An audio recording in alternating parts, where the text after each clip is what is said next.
चलिए देखिएगा, अगला नीट का pattern bonding in coordination compound. तो पहला हम लोगों ने देखा क्या हो जाएगा, पहला क्या था, किस पैटर्न पे आता है क्वेश्चन, पहला है वर्डर थ्री पे क्वेश्चन आते हैं। दूसरा नीट का पैटर्न होता है वो क्या कहते हैं, लिगेंड के बारे में क्वेश्चन आता है, बाइडेंटेड एम्बिडेंटेड। तीसरा नीट का पैटर्न क्या था आपका, आईपीएससी नेमिंग से है। चौथा नीट का पैटर्न आपका क्या है, चौथा नीट का पैटर्न आपका था आइसोमेरिक से क्वेश्चन। अब पांचवा नीट का पैटर्न है, ये है आपका बॉन्डिंग इन कोऑर्डिनेशन कंपाउंड। और बॉन्डिंग इन कोऑर्डिनेशन कंपाउंड में दो पढ़ेंगे, एक होगा वैलेंस बॉन्ड थ्योरी से क्वेश्चन और एक होगा क्रिस्टल फील्ड थ्योरी से क्वेश्चन। बहुत ही इंपॉर्टेंट, बहुत ही इंटरेस्टिंग, बहुत ही आसान।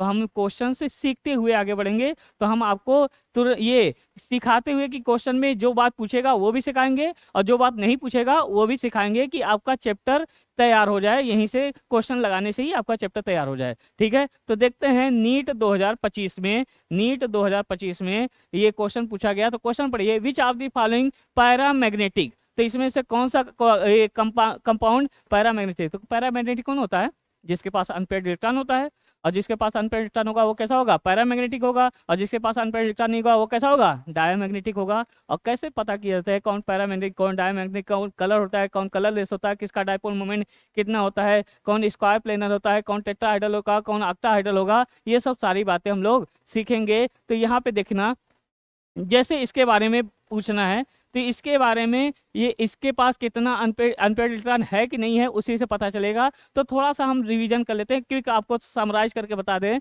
कि वैलेंस बॉन्ड थ्योरी में क्या बात है। तो ये वैलेंस बॉन्ड थ्योरी का क्वेश्चन है, तो वहाँ पे थोड़ा सा समराइज करके आपको बता दें कि कैसे किया जाता है वैलेंस बॉन्ड थ्योरी का। तो वैलेंस बॉन्ड थ्योरी का क्वेश्चन करते समय, यानी वैलेंस बॉन्ड थ्योरी, तो यानी बॉन्डिंग इन कोऑर्डिनेशन कंपाउंड में पहला पढ़ा जाएगा वैलेंस बॉन्ड थ्योरी। दूसरा क्वेश्चन आता है क्रिस्टल फील्ड थ्योरी। तो वैलेंस बॉन्ड थ्योरी में याद रखिएगा, अगर कोऑर्डिनेशन कंपाउंड दो होगा, कोऑर्डिनेशन कंपाउंड दो होगा, तो इसका जो हाइब्रिडेशन होगा वो क्या होगा, sp, और इसका जो ज्योमेट्री होगा वो कैसा होगा, लीनियर। sp होगा और ज्योमेट्री कैसा होगा, लीनियर।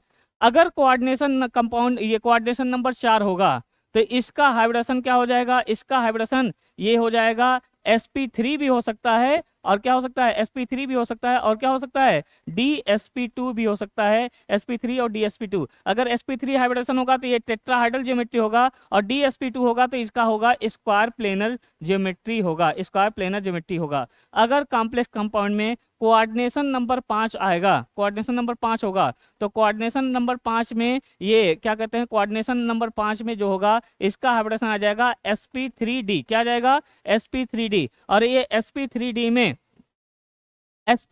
में एक होता है डी जेड स्क्वायर, इसमें डी जो होगा, अगर डी जेड स्क्वायर होगा तो अलग चीज, और d x square y square होगा तो ये अलग हो जाएगा। तो डी जेड स्क्वायर अगर होगा तो इसका शेप जो आएगा, इसका ज्योमेट्री जो आएगा वो होगा trigonal, trigonal, trigonal bi pyramidal, trigonal bi pyramidal, trigonal bi pyramidal, trigonal bi pyramidal हो जाएगा। और ये होगा तो इसका क्या हो जाएगा, स्क्वायर,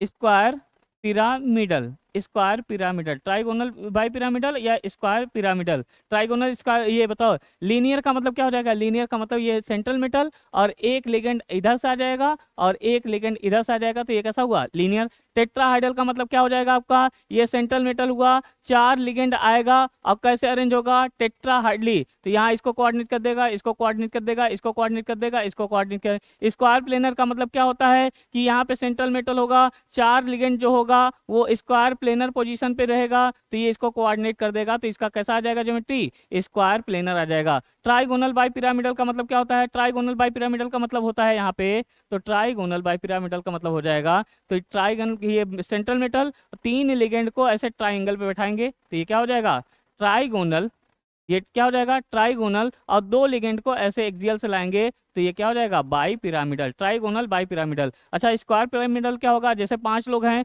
तो स्क्वायर पिरामिडल का मतलब क्या होगा, पहले सेंट्रल मेटल को यहाँ बैठाएंगे और 4 लिगेंड को स्क्वायर पोजीशन पे बैठाएंगे तो ये क्या हो जाएगा, स्क्वायर, ये क्या होगा, स्क्वायर, और एक लिगेंड को एक्सियल से लाएंगे तो ये क्या हो जाएगा, स्क्वायर पिरामिडल। तो ये बात वैलेंस बॉन्ड थ्योरी में याद रखनी है, अभी इसका इस्तेमाल देखेंगे हम लोग। अच्छा, अगला है आपका, अगला जो है, अगला क्या हो जाएगा, अगला आपका हो जाएगा कोऑर्डिनेशन नंबर अगर 6 होगा, कोऑर्डिनेशन नंबर अगर 6 होगा तो इसका हाइब्रिडेशन 2 होगा।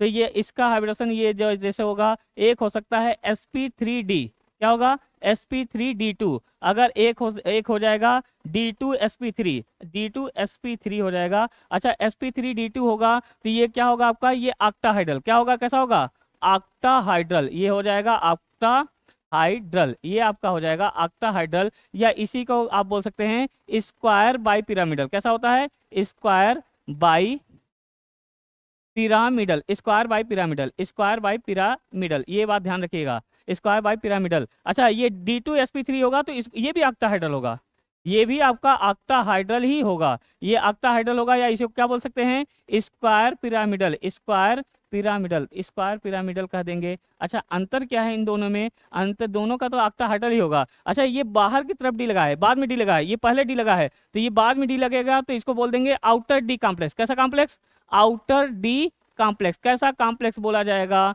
आउटर डी कॉम्प्लेक्स बोला जाएगा। और ये अगर ये बताइए, अगर ये अंदर की तरफ डी लगा है, पहले डी लगा है, तो इसे आप बोल देंगे इनर डी कॉम्प्लेक्स। क्या बोलेंगे आप, इनर डी कॉम्प्लेक्स, क्या बोलेंगे आप, इनर डी कॉम्प्लेक्स बोला जाएगा, इसको इनर डी कॉम्प्लेक्स बोलेंगे। अच्छा ये बात ध्यान रखना, अगर आउटर डी कॉम्प्लेक्स होगा तो ये हाई स्पिन कॉम्प्लेक्स होगा। कैसा होगा, high spin complex, high spin complex होगा। अगर इनर डी कॉम्प्लेक्स होगा तो इनर के साथ याद रखना लो स्पिन कॉम्प्लेक्स। ये हाई स्पिन क्या होता है, लो स्पिन क्या होता है, अभी पता चल जाएगा, हाई स्पिन क्या होता है, लो स्पिन क्या होता है ये। अच्छा तो यानी याद रखना कोऑर्डिनेशन नंबर 6 पे क्या आ जाएगा, ऑक्टाहाइड्रल। अगर D2 बाहर बाद में लगा है तो यानी ये कैसा होगा, आउटर डी कॉम्प्लेक्स यानी हाई स्पिन होगा। अगर D2 पहले लगा है तो क्या होगा, इनर डी कॉम्प्लेक्स यानी लो स्पिन कॉम्प्लेक्स होगा, यानी इसको लो स्पिन कॉम्प्लेक्स। और इसका अगर आप ऑक्टाहाइड्रल का स्ट्रक्चर बनाना चाहें, यानी स्क्वायर प्लेनर का स्ट्रक्चर आप बनाना चाहेंगे तो देखिए कैसे बनेगा, यानी ये सेंट्रल मेटल होगा और इससे 6 लिगेंड जुड़ने वाले हैं। पहले 4 लिगेंड को स्क्वायर पोजीशन पे आप बैठा दीजिए, 4 लिगेंड को स्क्वायर पोजीशन पे आपने बैठा दिया तो ये कैसा हुआ, स्क्वायर। और फिर ये बताओ 2 लिगेंड को यहाँ भी बाई एक्सियल पोजीशन पे, तो इसको क्या बोलेंगे, स्क्वायर बाई पिरामिडल। कैसा बोलेंगे, स्क्वायर बाई पिरामिडल या ऑक्टाहाइड्रल। एक बात तो ये याद रखनी है। दूसरी बात, आगे जितने भी क्वेश्चन आएंगे स्ट्रेंथ ऑफ लिगेंड वाली बात याद रखनी है। स्ट्रेंथ ऑफ, ये ज़्यादा इंपॉर्टेंट है, स्ट्रेंथ ऑफ लिगेंड। तो स्ट्रेंथ ऑफ लिगेंड का बात करें तो कौन सबसे ज़्यादा स्ट्रेंथ लिगेंड है, स्ट्रेंथ ऑफ लिगेंड, किस लिगेंड का स्ट्रेंथ ज़्यादा है किसका कम है, वो आपको सीरीज याद रखना पड़ेगा, यानी इलेक्ट्रोकेमिकल सीरीज। तो स्ट्रेंथ ऑफ लिगेंड जानने के लिए आपको क्या याद रखना पड़ेगा, इलेक्ट्रोकेमिकल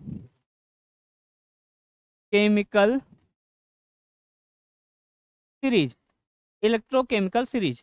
और इलेक्ट्रोकेमिकल सीरीज में सबसे पहले आता है सी डोनर। सबसे पहले क्या आता है, सी डोनर।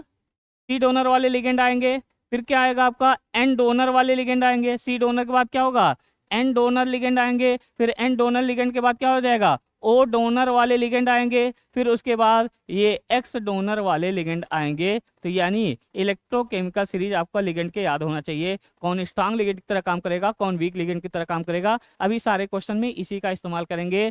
तो सबसे ज़्यादा स्ट्रांग लिगेंड होता है एक कार्बोनिल। क्या होता है, कार्बोनिल। फिर क्या हो जाएगा, ये CN, यानी ये क्या है, सी डोनर। फिर इसके बाद होता है एन डोनर वाले आ जाते हैं। एन डोनर में सबसे ज़्यादा होते हैं ये बात। उसके बाद हो जाएगा NO2। फिर क्या हो जाएगा, EN। फिर आपका क्या हो जाएगा, अमोनिया।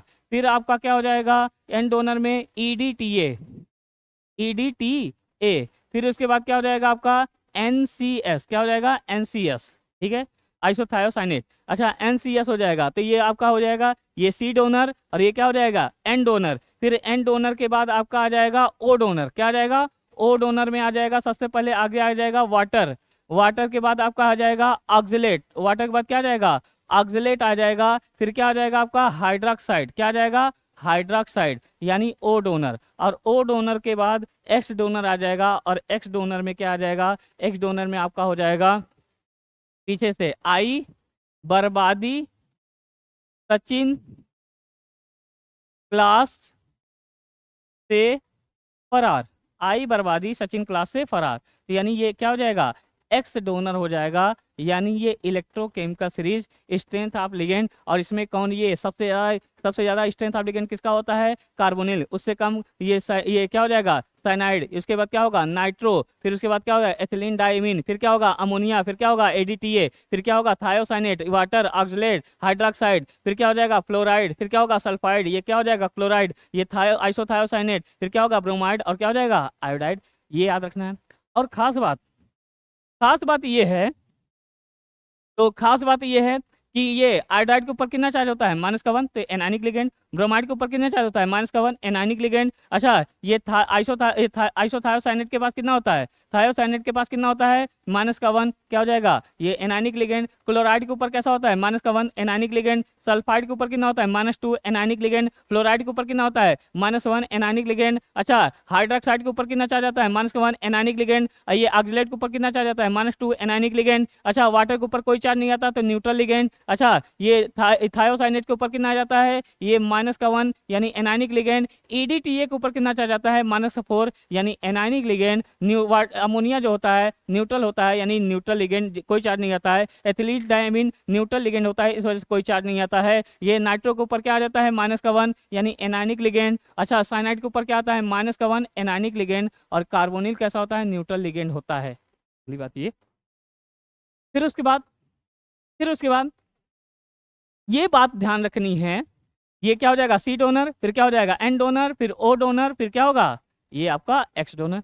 अच्छा, आर्डर आपको कंपलसरी है याद रखना, कौन ज़्यादा स्ट्रेंथ है तो स्टेबिलिटी पता करने में काम आएगा। जो जिसका स्ट्रेंथ ज़्यादा होगा उसकी स्टेबिलिटी ज़्यादा होगी। अच्छा, ये अगली बात ये आपको याद रखना है कि जब इलेक्ट करेंगे वहाँ पे, ये क्या इसका हाइब्रिडेशन निकालेंगे तो वहाँ पे इसको, ये क्या होता है, स्ट्रॉन्ग लिगेंड। ये जितने भी हैं कैसा है, स्ट्रॉन्ग लिगेंड। बाकी इसके बाद जितने भी हैं ये सब क्या हैं, वीक लिगेंड। इसके बाद जितने हैं सब क्या हैं, वीक लिगेंड। ये वीक लिगेंड की तरह काम करेगा, ये वीक लिगेंड की तरह काम करेगा, और ये स्ट्रॉन्ग लिगेंड की तरह काम करेगा।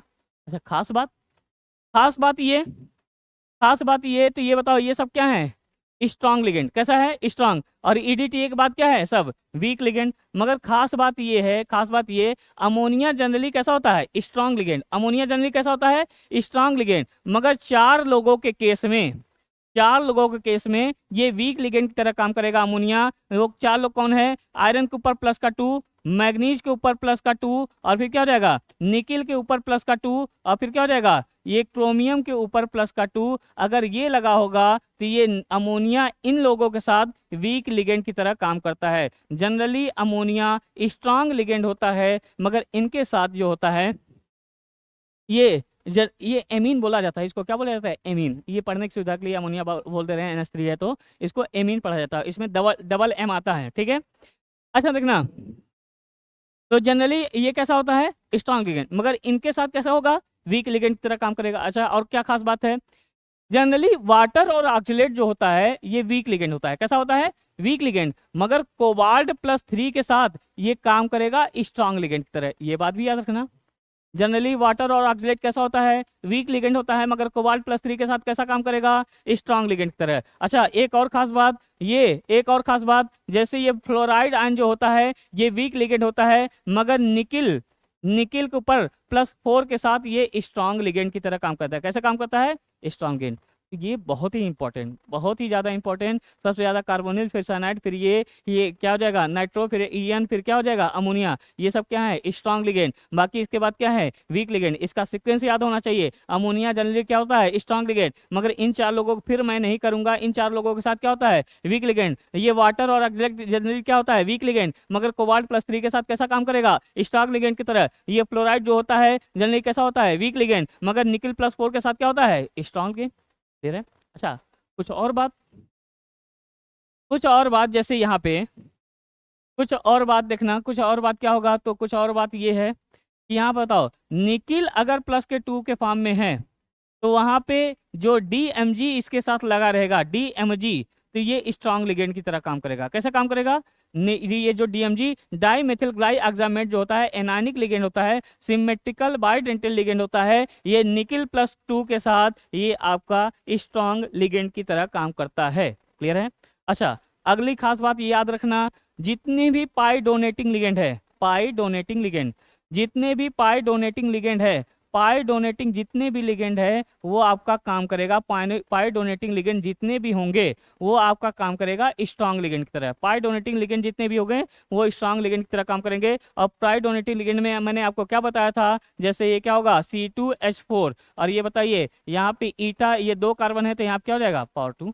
अच्छा अगला क्या बताया था आपको पाई डोनेटिंग C6H6, तो यहाँ बताइए इसके 6 कार्बन है तो ये ईटा के ऊपर क्या हो जाएगा 6, ये पाई डोनेटिंग लिगेंड। अगला क्या हो जाएगा आपका, अगला क्या हो जाएगा आपको बताया था कि ये बताओ C5 और H5, और ये 5 कार्बन है तो ईटा के ऊपर कितना हो जाएगा 5, ये हो जाएगा। और ये बताइए ये कैसे होता है पाई डोनेटिंग लिगेंड, क्यों कहा जाता है इसको, मैंने आपको बताया था ये क्या हो जाएगा CH2 डबल बॉन्ड CH2, इसके पास पाई बॉन्ड है तो ये इसको ये क्या करेगा कोऑर्डिनेट। अच्छा ये जो C6H6 है तो ये बताओ ये क्या हो जाएगा बेंजीन है, इसके पास 3 पाई डोनेटिंग लिगेंड है तो ये क्या हो जाएगा पाई डोनेटिंग लिगेंड। इसके ऊपर कोई चार्ज नहीं है तो न्यूट्रल लिगेंड, इसके ऊपर भी कोई चार्ज नहीं है तो न्यूट्रल लिगेंड। और यहाँ पे देखिए C5H5 है तो यहाँ बताइए क्या हो जाएगा, ये आपका ऐसे बनेगा और यहाँ पे माइनस चार्ज, ये पाई लिगेंड, ये क्या होगा पाई, ये क्या होगा पाई, रीजनिंग की वजह से ये भी क्या होगा पाई ट्राइडेंटल लिगेंड है, और ये क्या हो जाएगा -1 चार्ज है तो एनायनिक लिगेंड। तो ध्यान रखना जितने भी पाई डोनेटिंग लिगेंड होंगे वो कैसे हो जाएंगे आपके एनायनिक लिगेंड होंगे। अगला बात, अगली बात, अगर सेंट्रल मेटल 5D सीरीज या 4D सीरीज का होगा, 5D सीरीज और 4D सीरीज का होगा, 5D और 4D सीरीज का सेंट्रल मेटल होगा तो उसके साथ चाहे जो लिगेंड होगा all ligand work as strong ligand, all ligand work as strong ligand की तरह काम करेगा। जैसे ये बताओ निकिल है, निकिल और ये Cl4, ठीक है, निकिल Cl4 -2। जैसे यहाँ पे देखिए ये पैलेडियम है, और यहाँ पे क्या हो जाएगा पैलेडियम Cl4, यहाँ पे क्या हो जाएगा -2, यहाँ पे क्या हो जाएगा प्लेटिनम है और ये क्या हो जाएगा Cl4, यहाँ क्या हो जाएगा -2 हो जाएगा। तो यानी कहने का मतलब ये है जनरली आप जानते हो ये निकिल 3D सीरीज का है और उसी के नीचे पैलेडियम होता है 4D सीरीज का है, उसी के नीचे प्लेटिनम होता है, ये क्या होता है 5D सीरीज का है। आप जानते हो क्लोरीन वीक लिगेंड होता है, 3D सीरीज का है तो वीक की तरह काम करेगा, मगर ये क्लोरीन वीक लिगेंड होता है मगर ये 4D सीरीज के साथ है तो ये कैसे काम करने लगेगा स्ट्रांग लिगेंड। ये 5D सीरीज का है तो ये जनरली वीक होता है मगर कैसा काम करेगा स्ट्रांग लिगेंड की तरह काम करेगा। तो देखना ये, तो देखो कैसे क्वेश्चन पूछा जाता है, तो ये वैलेंस बॉन्ड थ्योरी से क्वेश्चन कैसे आते हैं देखो नीट एग्जाम में। तो देखना इसमें इसका बताओ, अच्छा ये बताओ इसके ऊपर निकिल के ऊपर ऑक्सीडेशन स्टेट कितना आएगा, तो निकिल के ऊपर ऑक्सीडेशन स्टेट कितना होगा, ये एनानिक लिगेंड है तो ये क्या होगा -1, इसका -4 हो जाएगा टोटल, और यहाँ -2 है उधर जाएगा तो क्या हो जाएगा +4, तो निकिल के ऊपर क्या आ जाएगा +2, और निकिल के ऊपर +2 आएगा। और यहाँ बताइए यहाँ पे ये कैसा काम करेगा वीक लिगेंड, कैसा काम करेगा वीक लिगेंड की तरह काम करेगा, तो वीक लिगेंड की तरह काम करेगा। तो यहाँ पे बताइए जनरली ऐसे ही हम बता दें फिर डिटेल में आपको बताएं, क्योंकि हमारा मकसद है आपको सिखाना, हमारा मकसद है आपको केवल आंसर देखो सेकंडो आंसर। तो हम देखो ऐसे करेंगे निकिल के ऊपर +2 है और निकिल का 28 होता है, निकिल में क्या भरा जाएगा 4s2 और क्या हो जाएगा 3d8 भरा जाएगा, और यहाँ बताओ 2 इलेक्ट्रॉन निकल जाएगा तो ये क्या हो जाएगा 4s2 और क्या हो जाएगा 3d8 होगा। और चूंकि वीक लिगेंड है तो पेयरिंग नहीं होगा, और पेयरिंग नहीं होगा तो 8 इलेक्ट्रॉन भरेंगे 1 2 3 4 5 6 7 और 8, तो इसके पास कितने अनपेड इलेक्ट्रॉन 2 अनपेड इलेक्ट्रॉन, और 2 अनपेड इलेक्ट्रॉन है तो ये पैरामैग्नेटिक, पहला वाला तो पैरामैग्नेटिक है, ठीक है पहला वाला पैरामैग्नेटिक। अच्छा यहाँ पे देखिए यहाँ पे इसके वजह से ये न्यूट्रल लिगेंड है तो इसके ऊपर ऑक्सीडेशन स्टेट कितना हो जाएगा 0, और न्यूट्रल लिगेंड है ऑक्सीडेशन 0 तो ये क्या हो जाएगा 3d8 और क्या हो जाएगा 4s2, तो कोई इलेक्ट्रॉन नहीं निकलेगा क्योंकि ये स्ट्रांग लिगेंड है, तो स्ट्रांग लिगेंड है तो पेयरिंग करा देगा, और पेयरिंग करा देगा तो 10 इलेक्ट्रॉन डी में भरा जाएगा, और 10 इलेक्ट्रॉन डी में भरा जाएगा। तो ये बताओ इसके पास एक भी अनपेड इलेक्ट्रॉन नहीं है तो ये अनपेड इलेक्ट्रॉन 0 है तो ये कैसा है डायमैग्नेटिक। अच्छा ठीक है, अच्छा यहाँ बताओ ये है साइनाइड, इसकी बात करते हैं। यहाँ पे निकिल को ये एनानिक है, एनानिक लिगेंड है -1 होता है तो यहाँ पे ये -2 है तो ये आ जाएगा इसके ऊपर +2, तो ये +2 तो 2 इलेक्ट्रॉन 28 होता है यानी 4s2 3d8 होता है, 2 इलेक्ट्रॉन चला जाएगा तो यहाँ क्या बचेगा 3d8 बचेगा। और चूंकि ये स्ट्रांग लिगेंड है, स्ट्रांग लिगेंड है तो पेयरिंग करा देगा, और पेयरिंग करा देगा तो देखना पेयरिंग करा देगा तो क्या हो जाएगा पेयरिंग करा देगा तो यहाँ पे आपका ये 8 इलेक्ट्रॉन पेयरिंग, तो अनपेयर्ड इलेक्ट्रॉन कितना हो जाएगा 0, यानी ये कैसा होगा डायमैग्नेटिक। तो अगला वाला देखें, यहाँ बताइए निकिल है। अच्छा निकिल है, यहाँ पे बताइए निकिल है, और यहाँ पे बताइए कितना, ये वीक लिगेंड, वाटर कैसा काम करता है, वीक लिगेंड, और इसके ऊपर चार्ज कितना आ जाएगा, न्यूट्रल है तो इसके ऊपर चार्ज कितना आ जाएगा, +2, ये न्यूट्रल है, इसके ऊपर चार्ज कितना आ जाएगा, +2 चार्ज आ जाएगा, और +2 चार्ज आएगा तो बताइए क्या होगा, निकिल में से 4s2 होता है 3d8, और ये s में से 2 इलेक्ट्रॉन चला जाएगा तो क्या बचेगा 3d8, क्योंकि वीक लिगेंड है तो पेयरिंग नहीं होगा, अब पेयरिंग नहीं होगा तो बताइए कैसे भरा जाएगा, 1 2 3 4 5 6 7 8, तो इसके पास कितने अनपेड इलेक्ट्रॉन, 2 अनपेड इलेक्ट्रॉन, तो 2 अनपेड इलेक्ट्रॉन होगा तो क्या होगा, पैरामैग्नेटिक। तो पहला पैरामैग्नेटिक और चौथा वाला, चलो ये वाला भी चेक कर लेते हैं। यहाँ पे देखिएगा निकिल का कितना होता है 28, निकिल का कितना होता है 28, और निकिल का 28 होता है, इसके ऊपर कोई चार्ज नहीं होता तो निकिल के ऊपर कोई भी चार्ज नहीं आएगा, 0 आ जाएगा, तो यानी इसका क्या हो जाएगा 4s2 और क्या हो जाएगा 3d8, और चूंकि ये स्ट्रांग लिगेंड है तो इसका पेयरिंग करा देगा, पेयरिंग करा देगा तो ये बताओ, पेयरिंग करा दिया तो ये 10 इलेक्ट्रॉन हो जाएगा डी में, और 10 इलेक्ट्रॉन डी में हो जाएगा तो बताइए क्या हो जाएगा, अनपेड इलेक्ट्रॉन कितना हो जाएगा 0, तो ये क्या हो जाएगा डायमैग्नेटिक। तो कौन सा वाला पैरामैग्नेटिक है, ए और डी। तो हमारा आंसर तो वैसे आ जाता, हम इसको सीखना चाह रहे हैं और आपको सिखाना चाह रहे हैं कि इसके बारे में डिटेल, इसका हाइब्रिडेशन क्या होगा, कलर्ड होगा कि कलरलेस होगा, डायमैग्नेटिक की पैरामैग्नेटिक, आउटर डी की इनर डी, ये हम आपको सिखाना चाह रहे हैं। तो ये स्क्वायर प्लेनर होगा कि टेट्राहाइड्रल होगा, चलो बारी बारी से एक एक एग्जाम्पल देखते हैं, सब सीख जाओगे, और ये सीखते हुए आपकी फ्रिक्वेंसी बढ़ जाएगी, आपका स्पीड बढ़ जाएगा, आपका सिली मिस्टेक कम हो जाएगा, यानी आपका मकसद है आंसर लाना नहीं, आंसर तो सेकंडों में आना चाहिए मगर उसको सीखने के बाद।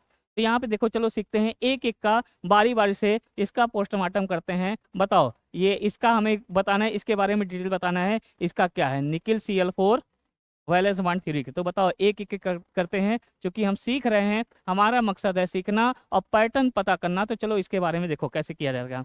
तो देखो सबसे पहला काम होता है निकिल के ऊपर ऑक्सीडेशन स्टेट निकाला, तो निकिल के ऊपर ऑक्सीडेशन स्टेट कैसे आएगा, तो ये क्या हो जाएगा माइनस, ये x मान लेंगे, और चूंकि क्लोराइड एनायनिक लिगेंड है इसके ऊपर -1 चार्ज होता है, और बराबर इस कॉम्प्लेक्स के ऊपर क्या हो जाएगा -2, तो x बराबर क्या आ जाएगा +2, और यहाँ बताइए निकिल के ऊपर +2 हो जाएगा, और ये एनायनिक कॉम्प्लेक्स होता है, ये निगेटिव चार्ज है तो एनायनिक कॉम्प्लेक्स। अच्छा तो ये बताओ निकिल यहाँ सेंट्रल मेटल है, निकिल का एटॉमिक नंबर कितना होता है 28, और ये बताइए इसके पहले का नोबल गैस क्या हो जाएगा आर्गन, और ये क्या हो जाएगा 4s2 और क्या हो जाएगा 3d8, 4s2 और क्या हो जाएगा 3d8, और चूंकि निकिल में से 2 इलेक्ट्रॉन निकल गया, निकिल में से क्या निकल गया 2 इलेक्ट्रॉन निकल गया, तो यहाँ से क्या बचेगा 3d8, और ये आगे ये 3d8 और आगे क्या खाली हो जाएगा 4s0, और चूंकि ये बताओ यानी जब इसका इलेक्ट्रॉन इसमें भरा जाएगा 3d8 में, पहले नॉर्मल तरीके से 8 इलेक्ट्रॉन भरना है, तो 1 2 3 4 5 6 7 और 8, अच्छा ये 4s खाली होगा।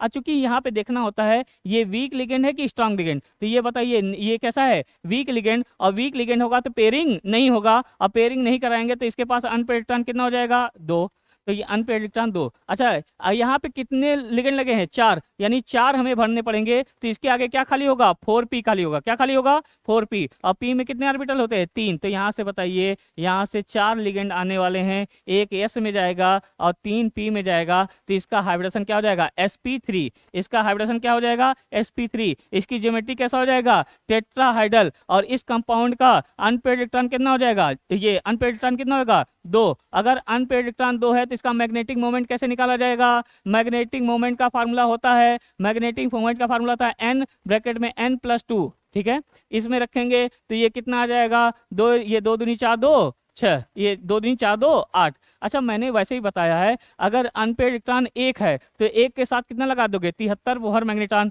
2 के साथ कितना लगा दोगे 84 बोहर मैग्नेट्रॉन, 3 अनपेड इलेक्ट्रॉन है तो 3 के 3 दशमलव ये 87 बोहर मैग्नेट्रॉन, 4 अनपेड इलेक्ट्रॉन है तो 4.90 बोहर मैग्नेट्रॉन, 5 होगा तो 5 के साथ कितना लगाएंगे 92 बोहर मैग्नेट्रॉन, जितना अनपेड इलेक्ट्रॉन होगा उसी पॉइंट समथिंग, और 1 के साथ 73, 2 के साथ 84, 3 के साथ 87 और 4 के साथ 90 और 5 के साथ 92, तो बताइए इसके पास 2 अनपेड इलेक्ट्रॉन, तो इसका मैग्नेटिक मोमेंट कितना हो जाएगा, मैग्नेटिक मोमेंट कितना हो जाएगा, इसका मैग्नेटिक मोमेंट आपका हो जाएगा 2 के साथ 84 बोहर मैग्नेट्रॉन, और चूंकि इसके पास अनपेड इलेक्ट्रॉन है तो ये कैसा होगा पैरामैग्नेटिक, और चूंकि इसके पास अनपेड इलेक्ट्रॉन है तो ये कैसा होगा कलर्ड, ये कैसा होगा कलर्ड, यानी detail valence bond theory clear है, तो इसके बारे में हमने डिटेल सीखा। चलो अगला, अगला चलो इसके बारे में ये और भी सीखते हैं। ये बताओ कौन सा, अच्छा ये कौन सा आइसोमर शो करेगा, कोई आइसोमर शो करेगा? तो बताओ, ये बताओ कौन सा आइसोमर शो करेगा? ये तो स्ट्रक्चरल में तो कोई नहीं शो करेगा, स्ट्रक्चरल में तो कोई नहीं शो करेगा। और ये बताइए, ये टेट्राहाइडल है कि स्क्वायर प्लेनर है? टेट्राहाइडल है, और टेट्राहाइडल है तो ज्योमेट्रिकल तो शो नहीं करेगा, ऑप्टिकल शो कर सकता है। और ऑप्टिकल में ये वाला ये MA4 टाइप का है, तो ये ऑप्टिकल आइसोमर भी नहीं शो करेगा, यानी कोई आइसोमर शो नहीं करेगा। अभी इसका पहले देखे थे ना, तो ये तो यानी हमें हर एक क्वेश्चन सीखना है, हमारा मकसद है सीखना है, ठीक है, क्वेश्चन से ही सीखना है। अच्छा दूसरा एग्जाम्पल ले लेते हैं इसके बारे में, निकिल। बताओ इसके बारे में क्या ख्याल है, इसके बारे में क्या जानकारी निकाल सकते हैं आप? तो निकिल और क्या हो जाएगा, CO का होल 4। अच्छा बताओ, ये न्यूट्रल लिगेंड, पहला काम हमारा होता है ये पता करना है कि इसके ऊपर ऑक्सीडेशन कितना आएगा, ऑक्सीडेशन स्टेट 0 हो जाएगा क्योंकि ये न्यूट्रल लिगेंड लगा है। अच्छा दूसरा काम पता करना होता है, ये क्या होता है, स्ट्रॉन्ग लिगेंड। क्या होता है, स्ट्रॉन्ग लिगेंड होता है। तो ये निकिल का कितना होता है, निकिल का 28 होता है, और 28 होता है, इसके पहले का क्या हो जाएगा, आर्गन, और यहाँ पे क्या आ जाएगा आपका, ये आपका हो जाएगा 4s2, और क्या हो जाएगा 3d8। और चूंकि इसमें से कोई भी इलेक्ट्रॉन नहीं निकल रहा है और स्ट्रांग लिगेंड लगा है, तो स्ट्रांग लिगेंड लगा है तो पेयरिंग करा देगा। अभी क्या होगा, अभी कंडीशन क्या है, अभी है ये है 8 इलेक्ट्रॉन इसमें भरा जाएगा, 1 2 3 4 5 6 7 8, ठीक है। और ये 2 इलेक्ट्रॉन इसमें भरा जाएगा, और 2 इलेक्ट्रॉन इसमें भर देंगे, तो ये 2 इलेक्ट्रॉन इसमें भर दिया, और इसके आगे क्या खाली होगा, 4p खाली होगा। क्या खाली होगा, 4p। तो p में 3 ये है। अच्छा बताओ, अगर चूंकि स्ट्रांग लिगेंड लगा है, स्ट्रांग लिगेंड लगा है, तो स्ट्रांग लिगेंड लगा है तो इसका क्या करा देगा, पेयरिंग। स्ट्रांग लिगेंड लगा है तो पेयरिंग करा देगा, तो पेयरिंग करा देगा, तो बताओ क्या होगा, पेयरिंग करा देगा, तो बताइएगा क्या होगा। पेयरिंग करा देंगे तो ये 8 इसमें 2 इसमें एक साथ आ जाएंगे, तो क्या हो जाएगा, पेयरिंग करा देगा, 2 2 4 2 6 2 8 2 10, पेयरिंग करा दिया। तो यहाँ बताइए, ये बताओ कितने लिगेंड है, 4, तो कितने, 1 2 3 4 है। और ये इसके पास अनपेयर्ड टर्न कितना है, 0। यानी इसके बारे में डिटेल पता ये चला कि इसका हाइब्रिडेशन जो आएगा वो कैसा होता है, sp3, और इसका ज्योमेट्री कैसा होगा, टेट्राहाइडल। इसका अनपेयर्ड इलेक्ट्रॉन कितना होगा, 0, यानी इसका डायपोल मोमेंट कितना होगा, 0, यानी ये डायामैग्नेटिक होगा, यानी ये कलरलेस कंपाउंड होगा। ये कैसा होगा, कलरलेस होगा, ठीक है। अगला क्वेश्चन से ही हमारी स्पीड बढ़ेगी, ठीक है। अभी चूंकि हम आपको सिखा रहे हैं, ठीक है, आपको सर लोगों ने पढ़ाया होगा, तो हम थोड़ा सा अपना ये इसमें तरीका समझाने के लिए कि आप फील कर सके कैसे लगाया जाता है, तो ये आगे चल के काम आएगा। अच्छा बताओ, इसका बताओ ना, इसका क्या है, तो बताओ। अगला इसके बारे में डिटेल जानकारी बताइए, निकिल CN का होल 4, और ये क्या होगा, -2। इसके बारे में जानकारी निकालनी है, तो सबसे पहले इसका ऑक्सीडेशन स्टेट। तो ये बताओ, एनानिक लिगेंड है, -1, ये -4 उधर जाएगा तो क्या हो जाएगा, +4 घटेगा, तो यहाँ पे क्या आ जाएगा, +2। दूसरी बात, ये साइनाइड है तो ये कैसा काम करता है, स्ट्रॉन्ग लिगेंड। अच्छा निकिल जो होगा न्यूट्रल होगा, तो न्यूट्रल होगा तो 28 होगा, तो ये क्या हो जाएगा, आर्गन, और यहाँ क्या हो जाएगा 4s2, और क्या हो जाएगा 3d8, 4s2 और क्या हो जाएगा 3d8, और इसमें से 2 इलेक्ट्रॉन निकाल देंगे, तो ये क्या बचेगा, ये 3d8, और ये क्या हो जाएगा 3d8, और यहाँ क्या बचेगा 4s0, और आगे क्या खाली होगा, आगे क्या खाली होगा, 4p खाली होगा, क्योंकि ये स्ट्रांग लिगेंड है। कैसा है, स्ट्रांग लिगेंड। तो स्ट्रांग लिगेंड है तो पेयरिंग करा देगा पहले से ही, तो पेयरिंग करा देंगे, स्ट्रांग लिगेंड देख लिया, स्ट्रांग लिगेंड है, तो ये D वाले में पेयरिंग करा देगा, ये S खाली रहेगा, P खाली रहेगा। तो बताइएगा, इसमें पेयरिंग करा देंगे 8 इलेक्ट्रॉन, 1 2 2 4 2 6 और 2 8, तो बताओ कितने लिगेंड आने वाले हैं, 4। तो ये क्या होगा, 1 2 3 4, ये D, ये S, और ये क्या होगा P। तो इसका हाइब्रिडेशन क्या हो जाएगा, DsP2। इसका ज्योमेट्री क्या हो जाएगा आपका, स्क्वायर प्लेनर हो जाएगा, क्योंकि इसके पास अनपेयर्ड इलेक्ट्रॉन कितना है, 0। अनपेयर्ड इलेक्ट्रॉन 0, तो डायपोल मोमेंट क्या होगा, 0। अनपेयर्ड इलेक्ट्रॉन 0 है तो एक ऐसा कंपाउंड होगा डायामैग्नेटिक, और अगर ये अनपेयर्ड इलेक्ट्रॉन 0 है तो ये कलर्ड होगा कि कलरलेस, कलरलेस। ऐसे हमारा क्वेश्चन स्ट्रांग हो जाएगा, क्लियर है। अच्छा अगला हमारा मकसद है सीखना, इस चैप्टर को क्वेश्चन से ही हमें कॉन्सेप्ट क्लियर कर लेना है। चलो अगला बताना है। अगला, अभी तो हम ये इसमें पेन चला रहे हैं, आगे चल के बिना पेन चलाए निकालेंगे। तो फिलहाल आप नए हो तो यहाँ से आपको थोड़ा सा सिखाना जरूरी है, तभी बिना पेन चलाए निकाल पाओगे, नहीं तो ऐसे समझ नहीं आएगा। तो ये बताओ, इस कंपाउंड के लिए बताना है, निकिल के लिए बताओ इसका क्या आएगा, इसके बारे में डिटेल जानकारी बताइए। जैसे दिए आपको निकिल H2O का होल 6, और यहाँ क्या आ जाएगा प्लस का 2, निकिल H2O का होल 6 यहाँ क्या हो जाएगा प्लस का 2। तो ये बताओ, चूंकि ये पहला काम क्या होता है ऑक्सीडेशन स्टेट पता करना, ये न्यूट्रल लिगेंड है और न्यूट्रल लिगेंड है तो इसके ऊपर ये चार्ज आ जाएगा प्लस का 2। और चूंकि ये वाटर है तो वाटर कैसा काम करता है वीक लिगेंड की तरह काम करता है। और आप जानते हैं निकिल का कितना होता है 28 होता है, निकिल का 28 होता है तो आर्गन हो जाएगा और यहाँ क्या हो जाएगा 4s2 और क्या हो जाएगा 3d8 हो जाएगा। और इसमें से 2 इलेक्ट्रॉन निकालेंगे और 2 इलेक्ट्रॉन निकालेंगे तो यहाँ क्या बचेगा 4s0 और क्या हो जाएगा 3d8। अच्छा आगे क्या खाली होगा 4p, आगे क्या खाली होगा 4p। अच्छा आगे आगे क्या खाली होगा ये, तो यहाँ से बताइए। अच्छा कि ये बताओ वीक लिगेंड लगा है कि स्ट्रॉन्ग लिगेंड, वीक लिगेंड। और वीक लिगेंड लगा है तो पेयरिंग तो नहीं होने देगा, तो पेयरिंग नहीं होने देगा तो ये क्या हो जाएगा ये आपका 3d वाला ऑर्बिटल, ये 3d और ये आपका क्या हो जाएगा 4s, ये आपका क्या हो जाएगा 4p। तो यहाँ से बताइएगा, तो ये बताओ यहाँ पे कितने इलेक्ट्रॉन 8 इलेक्ट्रॉन। और चूंकि वीक लिगेंड है तो पेयरिंग नहीं होने देगा 1 2 3 4 5 6 7 और 8। अच्छा वीक लिगेंड है तो पेयरिंग तो होगा नहीं, तो बताइए मगर कितने लिगेंड आने वाले हैं 6, तो हमें 6 ऑर्बिटल खाली चाहिए। तो चलो एक s का खाली है और ये क्या होगा एक 3p का खाली है, मगर 6 आने वाले हैं तो इसके आगे क्या खाली होगा 4d भी तो खाली होगा, इसके आगे क्या खाली होगा 4d खाली होगा। तो 4d खाली है तो बताओ आने वाले लिगेंड कितने हैं 6, तो एक s में जाएगा कोऑर्डिनेट, ये 3p में ये और 2d में, और इसके पास अनपेड इलेक्ट्रॉन कितना दिखाई दे रहा है 2, अनपेड इलेक्ट्रॉन कितना दिखाई दे रहा है 2। तो बताइए इसका क्या होगा sp3d2, तो यानी इसका हाइड्रोजन क्या आया sp3d2 और ये sp3d2 है यानी ये इसका कैसा ज्योमेट्री होगा ऑक्टाहेड्रल। इसके पास अनपेड इलेक्ट्रॉन कितना है 2, अनपेड इलेक्ट्रॉन कितना है 2, अगर अनपेड इलेक्ट्रॉन 2 है तो इसका मैग्नेटिक पॉइंट मोमेंट कितना आ जाएगा 2 पॉइंट समथिंग, मतलब कितना होगा 84 बोहर मैग्नेट्रॉन। क्योंकि इसके पास अनपेड इलेक्ट्रॉन है तो ये कैसा होगा पैरामैग्नेटिक, क्योंकि इसके पास अनपेड इलेक्ट्रॉन है तो कैसा होगा कलर्ड, कैसा होगा कलर्ड। अच्छा ये अगर ये डी बाद में आया है तो ये डी बाद में है तो ये कैसा होगा आउटर डी, कैसा होगा आउटर डी कॉम्प्लेक्स होगा, आउटर डी कॉम्प्लेक्स होगा। डी बाद में आया है तो ये कैसा होगा आउटर डी कॉम्प्लेक्स होगा। अच्छा आउटर शब्द लगा है तो ये क्या होगा लो, ये लो स्पिन की हाई स्पिन, आउटर के साथ हाई स्पिन, क्योंकि अनपेड इलेक्ट्रॉन ज्यादा हो जाएगा हाई स्पिन कॉम्प्लेक्स, कैसा होगा हाई स्पिन कॉम्प्लेक्स। ये सारी बातें वैलेंस बॉन्ड थ्योरी की तरह बता रहे हैं, क्लियर है।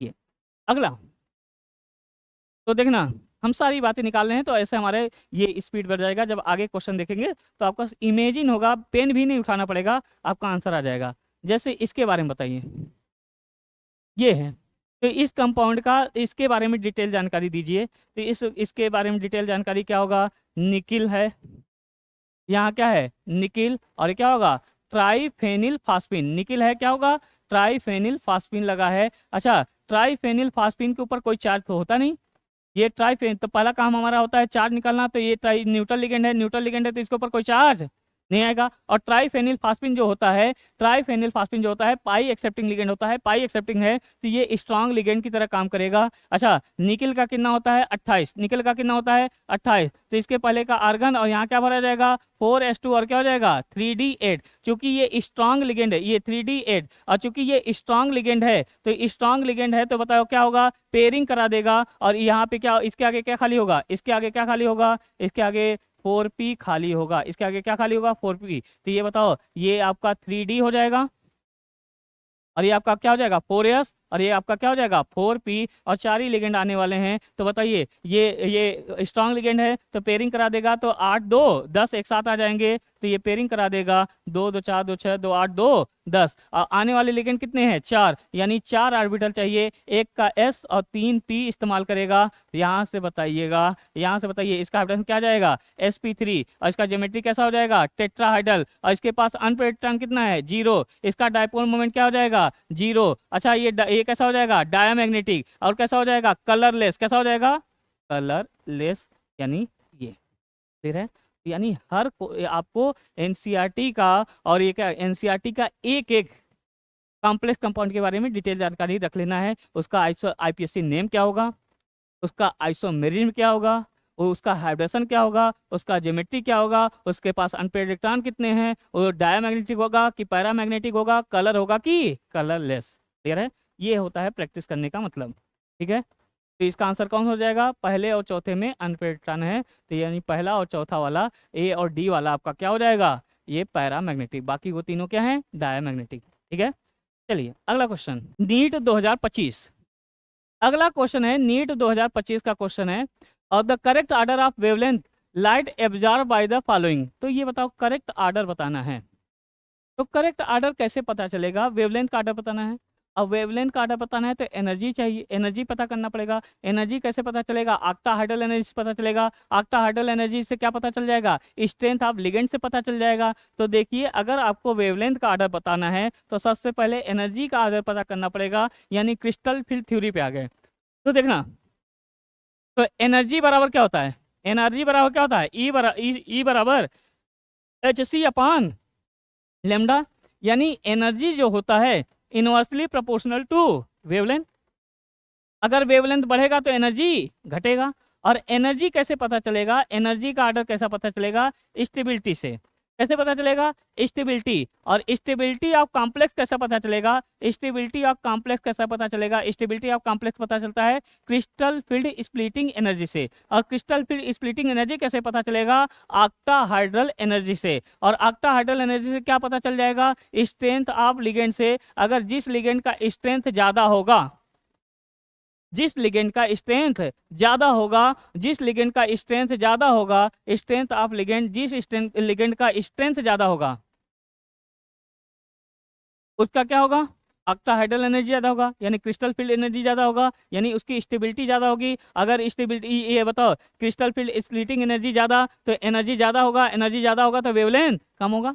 ठीक है, अच्छा और कैसे पता चलता है stability of complex, stability of complex कैसे पता है, मैंने क्या बताया, स्टेबिलिटी ऑफ कॉम्प्लेक्स निकालने का क्रिस्टल फील्ड थ्योरी से। क्रिस्टल फील्ड स्प्लिटिंग एनर्जी और वो ज़्यादा, और ये क्रिस्टल फील्ड स्प्लिटिंग एनर्जी कैसे डिपेंड करेगा, ऑक्टाहाइड्रल एनर्जी। अगर ऑक्टाहाइड्रल एनर्जी ज़्यादा तो वेवलेंथ कम। अच्छा ये कैसे पता चलेगा किसका ज़्यादा आएगा, स्ट्रेंथ ऑफ लिगेंड, जिस लिगेंड का स्ट्रेंथ ज़्यादा होगा उसका ऑक्टाहाइड्रल एनर्जी ज़्यादा आएगा। ऑक्टाहाइड्रल एनर्जी ज़्यादा आएगा तो क्रिस्टल फील्ड स्प्लिटिंग एनर्जी ज़्यादा आएगा, क्रिस्टल फील्ड स्प्लिटिंग एनर्जी ज़्यादा होगा तो वेवलेंथ क्या होगा, कम होगा। अच्छा और क्या होता है कि और कैसे स्टेबिलिटी ऑफ कॉम्प्लेक्स देखा जाता है, और मैंने बताया था कि ये अगर चार्ज ऑन मेटल, अगर मेटल के ऊपर चार्ज ज़्यादा होगा तो उसका वो बताओ, मेटल के ऊपर चार्ज ज़्यादा होगा तो उसका ऑक्टाहाइड्रल एनर्जी ज़्यादा होगा, ऑक्टाहाइड्रल एनर्जी ज़्यादा होगा तो उसका वेवलेंथ कम होगा। तो चार्ज ऑन मेटल आयन, जितना ज़्यादा मेटल आयन के ऊपर चार्ज होगा, सेंट्रल मेटल आयन के ऊपर चार्ज होगा, उतना ही ज़्यादा क्या होगा उसका ऑक्टाहाइड्रल एनर्जी, जितना ज़्यादा ऑक्टाहाइड्रल एनर्जी ज़्यादा होगा उसका वेवलेंथ उतना ही कम होगा। अच्छा और कैसे पता चलता है, ये चार्ज ऑन मेटल आयन से पता चलता है।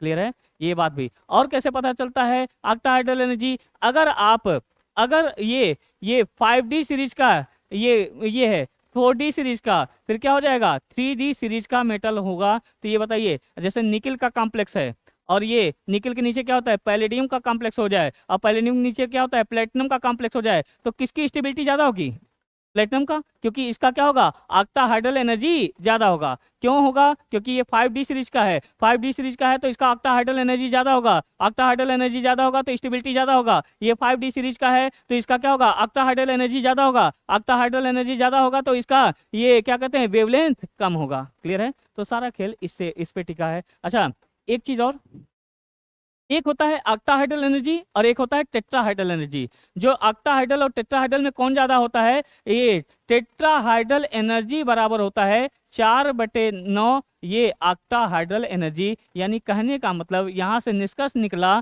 कि ऑक्टाहाइड्रल एनर्जी ज्यादा होता है टेट्राहाइड्रल एनर्जी से, यानी ऑक्टाहाइड्रल कॉम्प्लेक्स ज्यादा स्टेबल होता है टेट्राहाइड्रल कॉम्प्लेक्स से, क्योंकि टेट्राहाइड्रल का क्रिस्टल फील्ड स्प्लिटिंग एनर्जी जो होता है वो कम होता है, ऑक्टाहाइड्रल का ज्यादा। ऑक्टाहाइड्रल का क्रिस्टल फील्ड स्प्लिटिंग एनर्जी ज्यादा तो यानी उसकी स्टेबिलिटी ज्यादा, यानी अगर ऑक्टाहाइड्रल के क्रिस्टल फील्ड स्प्लिटिंग एनर्जी ज्यादा यानी उसकी एनर्जी ज्यादा, वेवलेंथ कम। तो ये कॉन्सेप्ट याद रखिएगा। तो देखिए इसी कॉन्सेप्ट से हम लोग अगला क्वेश्चन करते हैं नीट 2025 का। तो NEET 2025 correct order of wavelength, wavelength का ऑर्डर बताना है। अच्छा बताओ, ये बताओ कोऑर्डिनेशन नंबर 6 है तो ये कैसा है, ऑक्टाहाइड्रल कॉम्प्लेक्स। कोऑर्डिनेशन नंबर 6 है तो कैसा है, ऑक्टाहाइड्रल कॉम्प्लेक्स। कोऑर्डिनेशन नंबर 6 है तो कैसा है, ऑक्टाहाइड्रल कॉम्प्लेक्स। और ये कोऑर्डिनेशन नंबर 4 है तो ये कैसा है, टेट्राहाइड्रल कॉम्प्लेक्स, यानी ये टेट्राहाइड्रल कॉम्प्लेक्स है, ये ऑक्टाहाइड्रल कॉम्प्लेक्स है, ये ऑक्टाहाइड्रल कॉम्प्लेक्स है, ये ऑक्टाहाइड्रल कॉम्प्लेक्स है। और किसका क्रिस्टल फिर स्प्लिटिंग एनर्जी ज्यादा होता है? ऑक्टाहाइड्रल का। तो पहले तो हम ऑर्डर एनर्जी का देखेंगे, एनर्जी का ऑर्डर देखेंगे। एनर्जी का मतलब crystal field splitting energy. Energy का मतलब क्या होता है? Crystal field splitting energy, crystal field splitting energy. और क्रिस्टल फील्ड स्प्लिटिंग एनर्जी का मतलब क्या होगा? Octahedral energy. अभी उसका हम फार्मूला बताएंगे। तो बताओ तो कैसे पता चलेगा?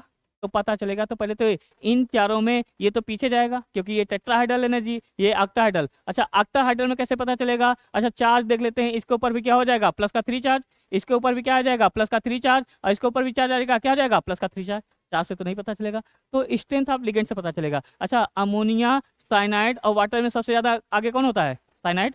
फिर क्या होता है? अमोनिया। फिर क्या होता है? वाटर। तो यानी सबसे ज्यादा एनर्जी किसका होगा? सबसे ज्यादा होगा बी। जब सबसे ज्यादा स्टेबल कॉम्प्लेक्स कौन होगा? बी वाला, क्योंकि इसका क्रिस्टल फील्ड स्प्लिटिंग एनर्जी ज्यादा। फिर कौन सा होगा? ए वाला। कौन सा हो जाएगा? ए वाला। फिर कौन सा हो जाएगा? डी वाला। फिर सबसे कम स्टेबल कौन सा हो जाएगा? सी वाला हो जाएगा। और ये अगर ये एनर्जी का ऑर्डर है, इसी का जस्ट उल्टा क्या हो जाएगा? वेवलेंथ का ऑर्डर हो जाएगा। यानी बी से ज्यादा वेवलेंथ ए वाले का होगा, ए से ज्यादा वेवलेंथ डी वाले का होगा, डी से ज्यादा वेवलेंथ सी वाले का होगा। तो कौन सा ऑप्शन आपको मिला है कोई? तो बताइए। तो देखिए वेवलेंथ का ऑर्डर कौन सा सही है, तो कौन सा ऑप्शन सही है? D option. पैटर्न समझ में आया? समझ में आया ना? तो इसका कितना इंपॉर्टेंस है। तो यानी वेवलेंथ का ऑर्डर कई बार ये पूछेगा वेवलेंथ। तो वेवलेंथ देखना है तो पहले एनर्जी देखो। एनर्जी देखना है तो कैसे पता चलेगा? एनर्जी कैसे पता चलेगा? एनर्जी पता चलेगा, energy directly proportional to strength of ligand. अगर स्ट्रेंथ ऑफ लिगेंड ज्यादा तो ऑक्टाहाइड्रल एनर्जी ज्यादा, ऑक्टाहाइड्रल एनर्जी ज्यादा तो क्रिस्टल फील्ड स्प्लिटिंग एनर्जी ज्यादा, क्रिस्टल फील्ड स्प्लिटिंग एनर्जी ज्यादा तो स्टेबिलिटी ज्यादा।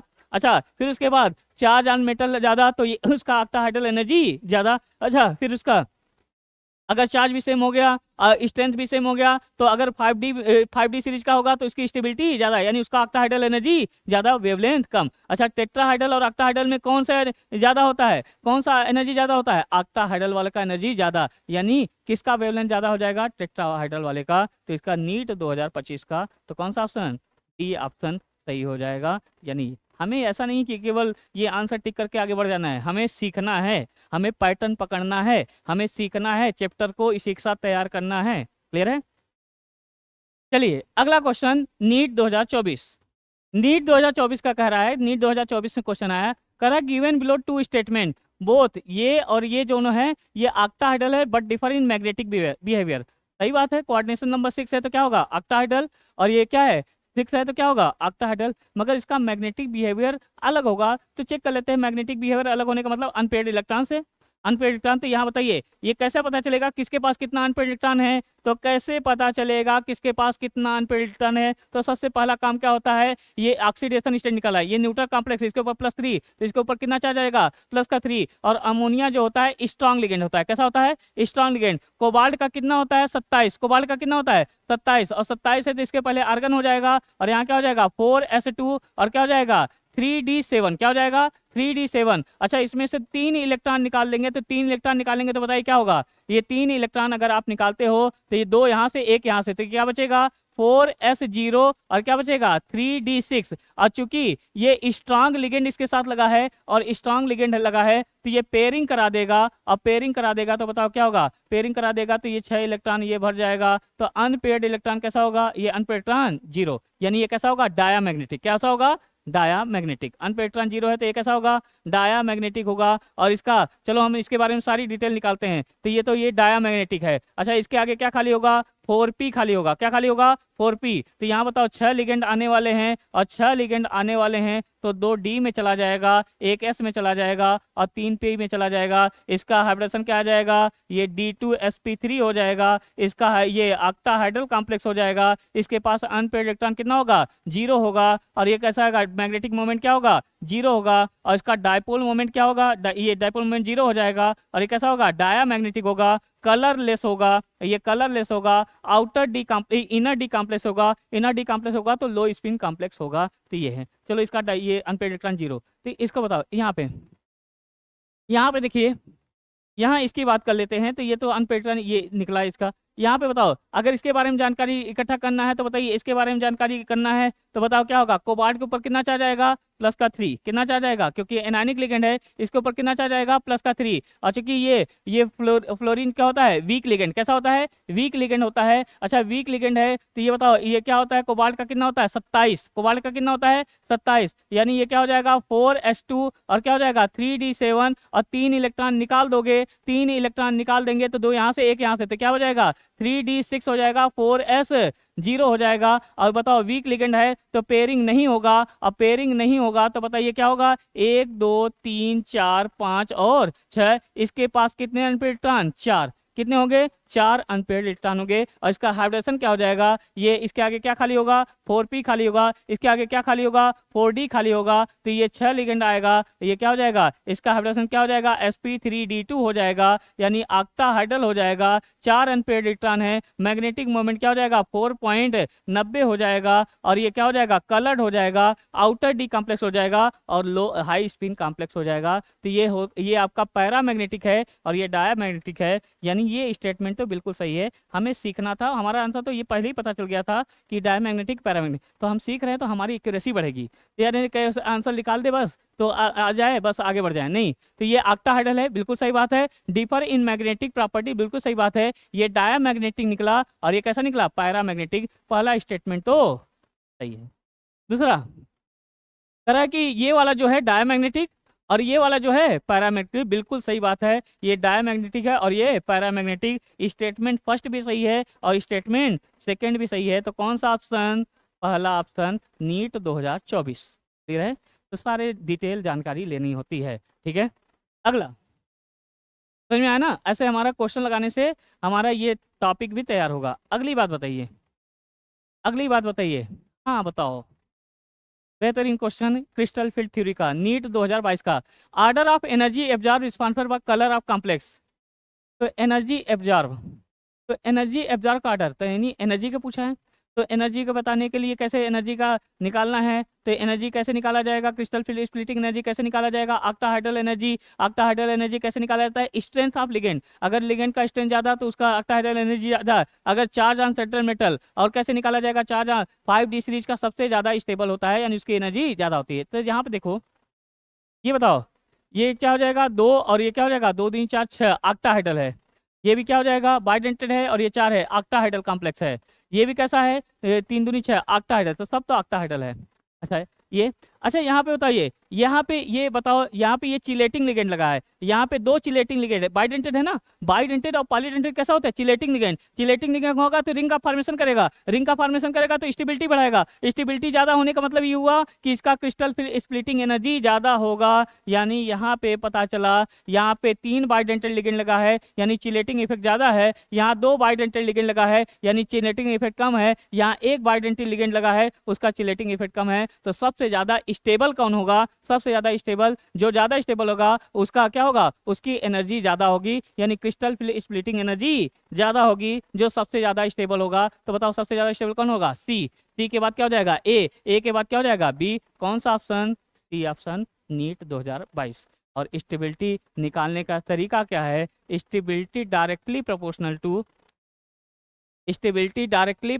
टू क्या होता है, क्रिस्टल फील्ड स्प्लिटिंग एनर्जी, या क्रिस्टल फील्ड स्प्लिटिंग एनर्जी या ऑक्टाहाइड्रल एनर्जी। और स्टेबिलिटी और कैसे निकाला जाता है, directly proportional to chelating effect. क्या होता है, chelating effect, directly proportional chelating effect, या stability directly proportional to number of chelating ligand. क्या होगा, chelating ligand, number of chelating ligand, या आप कह देंगे inversely proportional to steric hindrance.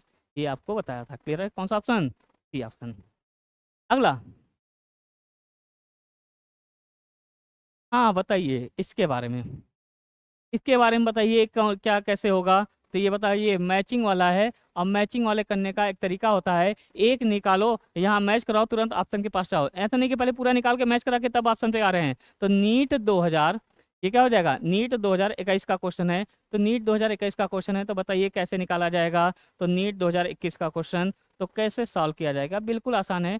देखो तरीका, करिए दिखा देखिए, अगर किसके पास कितना अनपेड इलेक्ट्रॉन है, ये मैग्नेटिक मोमेंट कैसे निकलता है अनपेड इलेक्ट्रॉन से, और अनपेड इलेक्ट्रॉन कैसे पता चलेगा इलेक्ट्रॉनिक कॉन्फ़िगरेशन से। तो यहाँ बताइए, यहाँ पे सबसे पहले कुछ भी पता करना है, हाइब्रिडेशन पता करना है, ज्योमेट्री पता करना है, कलर है कि कलरलेस पता करना है, सब कुछ पता करना है, तो कैसे पता चलेगा। तो यहाँ बताइए आयरन है, इसका ऑक्सीडेशन स्टेट कितना आ जाएगा, एनायनिक लिगेंड लगा है -1, इधर जाएगा तो इसके ऊपर क्या हो जाएगा +3, और चूंकि ये साइनाइड है तो ये क्या होगा स्ट्रॉन्ग लिगेंड। अच्छा आयरन का कितना होता है 26, आयरन का 26 होता है, तो ये लास्ट में क्या भरा जाएगा 4s2 और क्या हो जाएगा 3d6, और चूंकि इसमें से 3 इलेक्ट्रॉन निकालोगे और 3 इलेक्ट्रॉन निकालोगे, 2 यहाँ से 1 यहाँ से, तो क्या बचेगा 3d5 बचेगा, क्या बचेगा 3d5। और चूंकि स्ट्रांग लिगेंड है और स्ट्रांग लिगेंड है तो पेयरिंग करा देंगे, और 5 इलेक्ट्रॉन है तो पेयरिंग कराएंगे, तो 2 4 और 1 5, और इसके पास कितना अनपेड इलेक्ट्रॉन बचा 1, और 1 अनपेड इलेक्ट्रॉन है तो 1 पॉइंट समथिंग, यानी 1 के साथ 73, 2 के साथ 84, 3 के साथ 87, 4 के साथ 90 और 5 के साथ 92, यानी पहले का जो है आपका कौन सा हो जाएगा चौथा, पहले का कौन सा हो जाएगा चौथा, तो पहले का चौथा इसमें है, तो ये वाला ऑप्शन गया और ये वाला ऑप्शन गया। मैचिंग में ऐसे ही करेंगे, ये नहीं पहले पूरा मिला के तब आके ऑप्शन के पास आ रहे हैं, नहीं आप एक मिलाओ और तुरंत ये ऑप्शन पे आ जाओ। अच्छा इसके बारे में बताइए, यहाँ पे आयरन ये न्यूट्रल सबसे पहले निकालना है, तो ये बताओ न्यूट्रल लिगेंड है, इसके ऊपर कितना चार्ज आएगा, इसका ऑक्सीडेशन स्टेट +3 आएगा, क्योंकि वाटर जो है वीक लिगेंड कैसा काम करता है वीक लिगेंड की तरह काम करता है। और बताओ आयरन का कितना होता है 26, और 26 होता है तो लास्ट में कितना भरा जाएगा 4s2 और क्या हो जाएगा 3d6 होगा।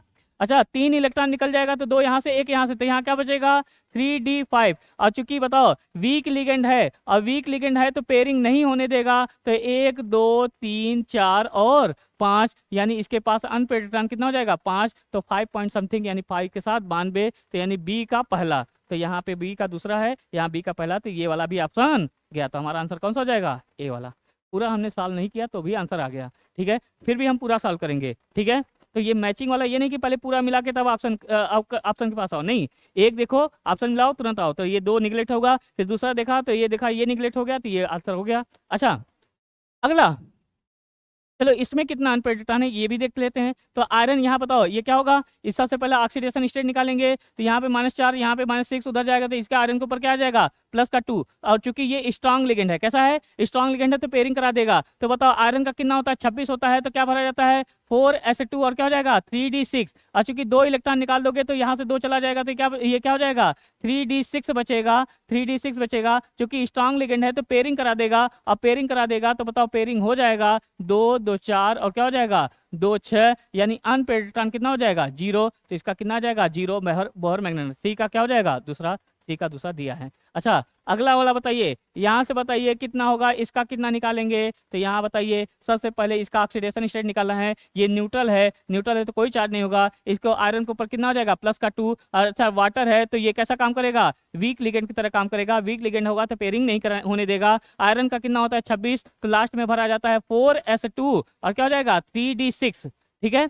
अच्छा इसमें से 2 इलेक्ट्रॉन निकालेंगे तो 2 यहाँ से चला जाएगा, तो ये क्या बचेगा 3d6 बचेगा। अच्छा 3d6 है तो ये बताइए 3d6 है और वीक लिगेंड लगा है तो पेयरिंग नहीं होने देगा, पेयरिंग नहीं होने देगा 1 2 3 4 5 और 6, तो इसके पास कितने अनपेड इलेक्ट्रॉन 4, और ये 4 है तो 4.90, तो कौन हो जाएगा डी का तीसरा।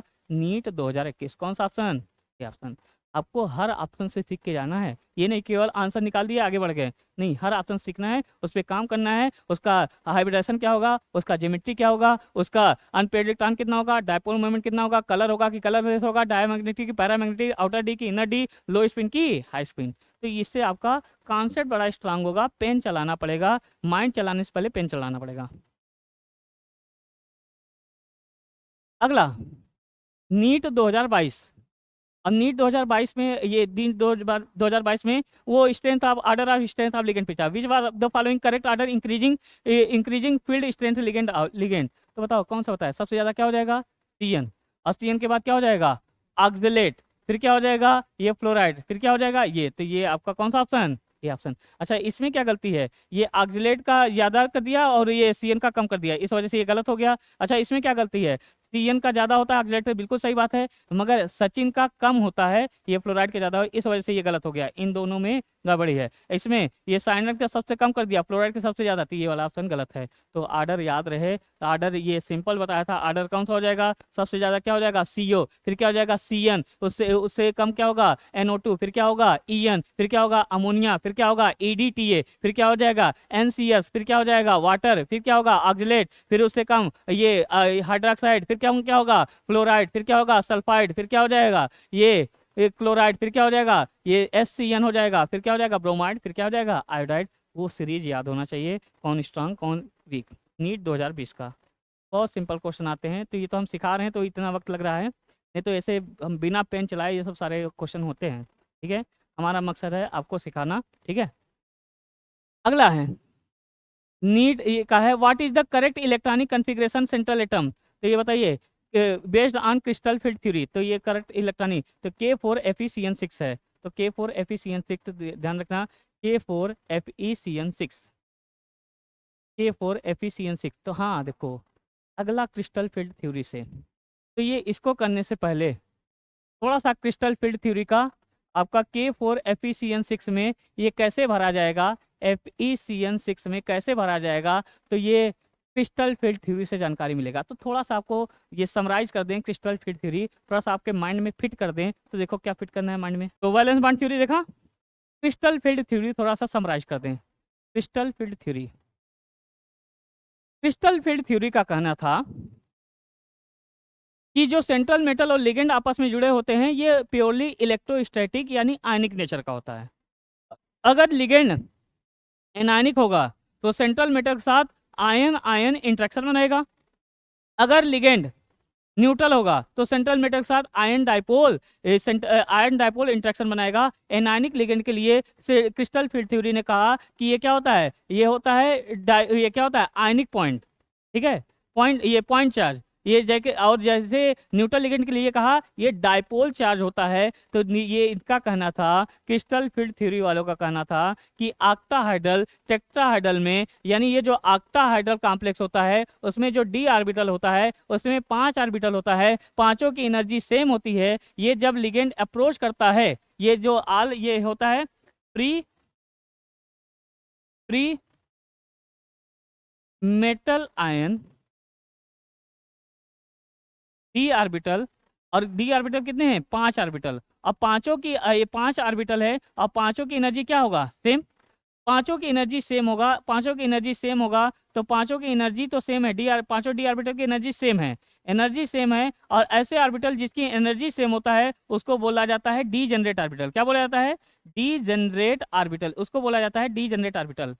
तो इनका कहना था, क्रिस्टल फील्ड थ्योरी वालों का कहना था, क्रिस्टल फील्ड थ्योरी वालों का कहना था, क्रिस्टल फील्ड थ्योरी वालों का कहना था, देखो क्या कहना था, क्रिस्टल फील्ड थ्योरी वालों का कहना था कि जब लिगेंड अप्रोच करेगा, तो लिगेंड अप्रोच करेगा, तो लिगेंड जब अप्रोच करेगा तो क्या होगा, इसी स्प्लिट हो जाएगा। और स्प्लिट क्यों हो जाएगा, क्योंकि डी ऑर्बिटल के पास 5 ऑर्बिटल, एक होता है DXY और डी एक होता है YZ, और क्या होता है एक DZX, और एक क्या होता है DX² Y², और एक क्या होता है DZ², क्या होता है DZ²। ये दोनों क्या होते हैं एक्सियल, और ये दोनों क्या होते हैं नॉन एक्सियल। तो जब लिगेंड अप्रोच करेगा, लिगेंड अप्रोच जब करेगा, तो ये बताइए जो लिगेंड अप्रोच करेगा तो क्या होगा, लिगेंड जब अप्रोच करेगा तो क्रिस्टल फील्ड थ्योरी वालों का कहना था कि लिगेंड जब अप्रोच करेगा तो जो इसमें ये एक्सियल वाला ऑर्बिटल होता है उसमें ज़्यादा रिपल्सन लगेगा, और रिपल्सन ज़्यादा लगने की वजह से ये स्प्लिट हो जाता है 2 ऑर्बिटल में, एक हो जाएगा T2G, एक हो जाएगा T2G में, और एक हो जाएगा EG में, एक हो जाएगा T2G और एक टूट जाएगा EG में। T2G में 3 ऑर्बिटल हो जाए, 5 में से 3 ऑर्बिटल आ जाएंगे, और EG में 5 में से 2 ऑर्बिटल आ जाएंगे, 5 में से 2 ऑर्बिटल। और T2G वाला कौन सा हो जाएगा DXY DYZ, और क्या हो जाएगा DZX हो जाएगा। जबकि ये EG में 2 ऑर्बिटल जो आएंगे ये कौन सा हो जाएगा DZ² हो जाएगा, और DX² Y² वाला हो जाएगा, DX² Y² वाला हो जाएगा। अच्छा, फिर तो ये ऐसा क्यों हो गया, क्योंकि लिगेंड आया और यहाँ पे 2 टाइप के ऑर्बिटल हैं, एक एक्सियल और एक नॉन एक्सियल। जैसे अगर आप DXY बनाना चाहें तो XY बनाएंगे तो ये क्या होगा XY, और ये नॉन एक्सियल होते हैं तो ये बताओ ऐसे बना दिया जाएगा। और YZ बनाना तो यहाँ पे Z, यहाँ पे Y, और ये नॉन एक्सियल बना देंगे। ठीक है, अच्छा जेड एक्स बनाना है तो यहाँ पे जेड, यहाँ पे क्या हो जाएगा एक्स, और ये क्या बना दिया जाएगा, नॉन एक्सियली अरेंज कर दिया जाएगा। और यही अगर आपको डी जेड स्क्वायर बनाना है तो डी जेड स्क्वायर कैसे बनेगा, और ये d x square y square कैसे बनेगा, डी जेड स्क्वायर कैसे बनेगा, यहाँ पे जेड एक्सिस पे ये दो लूप दिखा देंगे, एक बड़ा एक छोटा। ये कैसा दिखाई दे रहा है, एक्सियल, और ये कैसे है, नॉन एक्सियल। और ये डी एक्स वाई बनाना है तो ये एक्स, और ये क्या हो जाएगा वाई, और इसको एक्सियली इसका लूप होगा, इसका ऑर्बिटल ऐसे होगा एक्सियली, ठीक है।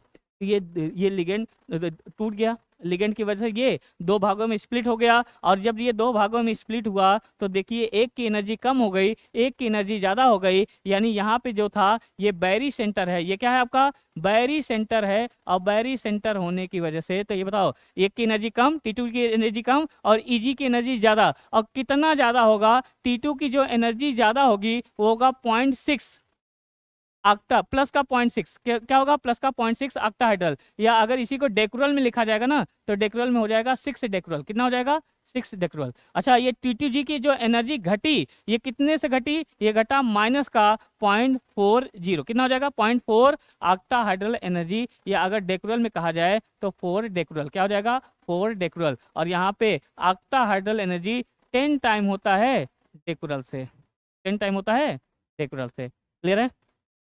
तो देखो हमारा मेन काम ये है। अच्छा मान लेते हैं T2G में ये P इलेक्ट्रॉन भरे जाते हैं और ये Eg में Q इलेक्ट्रॉन भरे जाते हैं। और मान लेते हैं यहाँ से Dx इलेक्ट्रॉन था, D में X इलेक्ट्रॉन था, तो यहाँ से बताओ X बराबर क्या हो जाएगा, ये X बराबर क्या हो जाएगा, P प्लस Q इलेक्ट्रॉन हो जाएगा। कुछ इसमें से P ये T2 में जाएगा, कुछ जाएगा Eg में जाएगा। तो यहाँ से क्रिस्टल फील्ड स्प्लिटिंग एनर्जी जो आता है, यानी ये क्रिस्टल फील्ड थ्योरी में जो एक क्रिस्टल फील्ड स्प्लिटिंग एनर्जी का जो फार्मूला हो जाएगा वो फार्मूला बिल्कुल आसान है। तो ये बताओ, पहले ये नीचे वाला कम एनर्जी वाला लिखेंगे, माइनस का 0.4, और ये क्या हो जाएगा ऑक्टाहाइड्रल इनटू जो T2G में इलेक्ट्रॉन भरे गए हैं, वो T2G में इलेक्ट्रॉन भरे गए हैं, और ये T2G में कौन सा इलेक्ट्रॉन भरा है, P इलेक्ट्रॉन, प्लस, और ये इसके बाद प्लस, ये क्या होगा, प्लस का 0.6 है तो ये क्या हो जाएगा 0.6 ऑक्टाहाइड्रल एनर्जी इनटू ये इसमें क्या हो जाएगा, Eg में जो इलेक्ट्रॉन भरा गया है वो, Eg में जो इलेक्ट्रॉन भरा गया है ये क्यों। और इसी के साथ यहाँ पे एक लगा देते हैं मीन पेयरिंग एनर्जी। ये क्या होगा, P क्या होता है पेयरिंग एनर्जी, M क्या होता है जोड़ों की संख्या, ये क्या होता है जोड़ों की संख्या, यानी जितना पेयर इलेक्ट्रॉन होगा, अच्छा जोड़ों की संख्या होगा, P जो M जो है जोड़ों की संख्या होता है, और यहाँ P जो होता है पेयरिंग एनर्जी होता है। P क्या होता है पेयरिंग एनर्जी। अभी ये क्या होता है देखना, पेयरिंग एनर्जी को P से रिप्रेजेंट करते हैं। तो पहले ऑक्टाहाइड्रल एनर्जी निकालने का फार्मूला समझ में आया। ऑक्टाहाइड्रल एनर्जी निकालने का फार्मूला जो होता है, ऑक्टाहाइड्रल एनर्जी निकालने का जो फार्मूला होता है, माइनस का 0.4 into T2G electron plus 0.6 Eg electron हो जाएगा। तो समझ में आया। क्रिस्टल फील्ड स्प्लिटिंग एनर्जी निकालने का फार्मूला क्या होगा, माइनस का ये 0.4 T2G इलेक्ट्रॉन प्लस ये क्या हो जाएगा 0.6 Eg इलेक्ट्रॉन होगा। ये बहुत ही इंपॉर्टेंट फार्मूला है। और यही अगर crystal field splitting energy negative में आता है, क्रिस्टल फील्ड स्प्लिटिंग एनर्जी अगर निगेटिव में आता है, निगेटिव मीन्स हो जाता है, निगेटिव में आएगा इसका मतलब मोर स्टेबल। अगर crystal field splitting energy negative में आता है और ज़्यादा निगेटिव में आता है तो इसका मतलब हो जाएगा मोर स्टेबल। जितना ज़्यादा निगेटिव होगा उतना ज़्यादा स्टेबल। अगर ये crystal field splitting energy positive में आता है, पॉजिटिव में आता है तो पॉजिटिव में आएगा तो इसका मतलब होता है लेस स्टेबल। कैसा हो जाएगा, लेस स्टेबल हो जाएगा, इसका मतलब हो जाएगा लेस स्टेबल। अब P क्या होता है पेयरिंग एनर्जी। पेयरिंग एनर्जी क्या होता है कि दो अनपेयर्ड इलेक्ट्रॉन को पेयर करने में जो एनर्जी लगे उसे क्या बोलते हैं पेयरिंग एनर्जी। तो पेयरिंग एनर्जी हमें अगला हमें देखना पड़ेगा ये क्रिस्टल फील्ड थ्योरी में पेयरिंग एनर्जी। तो पेयरिंग एनर्जी की बात कर लें तो पेयरिंग एनर्जी का क्या होता है, पेयरिंग एनर्जी क्या होता है, जो पेयरिंग एनर्जी का मतलब होता है कि दो अनपेयर्ड इलेक्ट्रॉन को पेयर करने में जो एनर्जी लगे उसे पेयरिंग एनर्जी। अच्छा तो यहाँ पे एक दो बात आती है। तो एक होता है कि क्रिस्टल फील्ड स्प्लिटिंग एनर्जी यानी ऑक्टाहाइड्रल एनर्जी ज़्यादा है, पेयरिंग एनर्जी कम है। तो इस शब्द का मतलब क्या हो जाएगा, अगर यहाँ पे क्या है पेयरिंग एनर्जी कम, अगर पेयरिंग एनर्जी कम, पेयरिंग एनर्जी कम तो इसका मतलब हुआ कि पेयर करने में कम एनर्जी लगेगा। पेयर एनर्जी, ये बताओ पेयरिंग एनर्जी कम है यानी पेयरिंग करने में कम एनर्जी लगेगा, और पेयरिंग करने में कम एनर्जी लगेगा यानी उसका पेयर बना सकते हैं, यानी उसको पेयर बना सकते हैं। तो अगर पेयरिंग एनर्जी कम होगा तो उसका पेयरिंग एनर्जी कम एनर्जी खर्च करना पड़ेगा, कम एनर्जी खर्च करना पड़ेगा यानी उसको पेयर बना सकते हैं। अगर पेयरिंग एनर्जी ज़्यादा होगा पेयरिंग एनर्जी ज़्यादा होगा, यानी अगर दहेज ज़्यादा देना पड़ेगा तो पेयरिंग बनना आसान काम नहीं है। अगर दहेज कम देना पड़ेगा, पेयरिंग एनर्जी कम है, दहेज कम देना पड़ेगा, उसको पेयर बनाना आसान काम है। तो बताओ, अगर पेयरिंग एनर्जी कम तो ये पेयरिंग एनर्जी कम तो ये पेयर आसानी से बन जाएगा, पेयर आसानी से बन जाएगा। पेयरिंग एनर्जी कम तो पेयर जो होगा आसानी से बन जाएगा, आसानी से बन जाएगा। पेयरिंग जो होगा, पेयरिंग एनर्जी कम तो पेयर जो होगा आसानी से बन जाएगा, और पेयर आसानी से बन जाएगा तो इसका मतलब स्ट्रांग लिगेंड कि week ligand? Strong ligand. Pairing आसानी से कब बनेगा? जब आसानी से बन जाएगा, इसका मतलब क्या होगा? ये स्ट्रांग लिगेंड होगा। अगर स्ट्रांग लिगेंड होगा तो यानी ये पेयरिंग आसानी से बन जाएगा, तो ये लो स्पिन कॉम्प्लेक्स होगा। तो ये बात ध्यान रखना कि अगर लो स्पिन कॉम्प्लेक्स होगा तो यानी ये बात ध्यान रखना है, अगर आपको दिया हो कहीं ऑक्टाहेड्रल एनर्जी ज़्यादा है, पेयरिंग एनर्जी कम है, पेयरिंग एनर्जी कम है, तो पेयरिंग आसानी से हो जाएगा। और पेयरिंग आसानी कब होता है? जब स्ट्रांग लिगेंड लगा होता है। अगर ये पेयरिंग आसानी से हो जाएगा, स्ट्रांग लिगेंड लगा होगा, तो ये अनपेड इलेक्ट्रॉन कम आएगा, अनपेड इलेक्ट्रॉन कम आएगा, तो ये बताइए लो स्पिन कॉम्प्लेक्स हो जाएगा। तो ये कंडीशन याद रखना, ये जहाँ पे लिखा होगा तो ये याद रखना। क्लियर है ये? अच्छा, दूसरी बात देखना, दूसरी बात देखिएगा, दूसरी बात यह है कि अगर ऑक्टाहेड्रल एनर्जी कम और पेयरिंग एनर्जी ज़्यादा, अगर पेयरिंग एनर्जी ज़्यादा होगा तो इसका मतलब क्या होगा? पेयरिंग एनर्जी अगर ज़्यादा होगा तो इसका मतलब क्या होगा? पेयरिंग आसानी से नहीं हो पाएगा। अगर पेयरिंग एनर्जी ज़्यादा, अगर ज़्यादा दहेज लगा, पेयरिंग एनर्जी करने में ज़्यादा एनर्जी लग रहा है, ज़्यादा दहेज लग रहा है, तो पेयरिंग नहीं हो पाएगा। डू नॉट पेयरिंग, तो पेयरिंग नहीं हो पाएगा। पेयरिंग एनर्जी अगर ज़्यादा तो यानी ज़्यादा खर्च करना पड़ेगा, ज़्यादा खर्च करना पड़ेगा तो पेयरिंग नहीं हो पाएगा। और पेयरिंग नहीं हो पाने का मतलब ये हुआ, पेयरिंग नहीं हो पाएगा, तो पेयरिंग नहीं हो पाएगा का मतलब ये होगा पेयरिंग नहीं होगा। इसका मतलब ये हुआ कि पेयरिंग कब नहीं होता? जब वीक लिगेंड लगा होता है। पेयरिंग कब नहीं होता? जब वीक लिगेंड लगा होगा। और वीक लिगेंड लगा होगा तो अनपेड इलेक्ट्रॉन ज़्यादा आएगा, और अनपेड इलेक्ट्रॉन ज़्यादा आएगा तो ये बताओ कैसा होगा? हाई स्पिन कॉम्प्लेक्स होगा। कैसा होगा? हाई स्पिन कॉम्प्लेक्स होगा। तो ये हाई स्पिन कॉम्प्लेक्स हो जाएगा। यानी कहने का मतलब ये हुआ कि अगर आपको कहीं दिखाई दे दिया कि पेयरिंग एनर्जी ज़्यादा है, ऑक्टाहेड्रल एनर्जी कम है, पेयरिंग एनर्जी ज़्यादा होगा, तो पेयरिंग नहीं होगा। और पेयरिंग कब नहीं होता? जब वीक लिगेंड लगा होता है। और वीक लिगेंड लगा होगा तो पेयरिंग नहीं होगा, तो अनपेड इलेक्ट्रॉन ज़्यादा आएगा, और अनपेड इलेक्ट्रॉन ज़्यादा आएगा तो ये कैसा होगा? High spin complex. ठीक है, ये बात याद रखना है। ठीक है, एक और बात याद रखना है, जैसे तो देखना, तभी ये क्वेश्चन ये आपको आसान लगेंगे, क्योंकि आपने पढ़ा होगा तो दूसरे ये स्टाइल पढ़ा होगा, तो थोड़ा सा बस हिंट दे रहे हैं, डिटेल नहीं पढ़ा रहे हैं, हिंट दे रहे हैं बस। अच्छा, जो हमसे पढ़े हैं वो तो जान ही रहे हैं, मगर अदर लोग जो हैं जो नहीं जान रहे हैं, थोड़ा सा हिंट दे रहे हैं, तो क्वेश्चन आपका निकल जाएगा। अगला देखना, अगली बात ये कि मान लेते हैं यहाँ पे एक कॉलम बनाए, ये क्या हो जाएगा आपका? यहाँ पे ऑक्टाहेड्रल एनर्जी, ये बताओ यहाँ पे ऑक्टाहेड्रल एनर्जी क्या होगा? कम, पेयरिंग एनर्जी ज़्यादा। ऑक्टाहेड्रल एनर्जी कम, पेयरिंग एनर्जी कम, पेयरिंग एनर्जी ज़्यादा, तो पेयर नहीं हो पाएगा। और यहाँ पे क्या हो जाएगा? ऑक्टाहेड्रल एनर्जी ज़्यादा, पेयरिंग एनर्जी कम। तो यहाँ बताओ, यहाँ से क्या कर सकते हैं तो बताना, ये बताओ यहाँ से क्या कर सकते हैं? यहाँ पे डी कन्फिग्रेशन लिख ले लेंगे, डी कन्फिग्रेशन यहाँ पे लिखेंगे, तो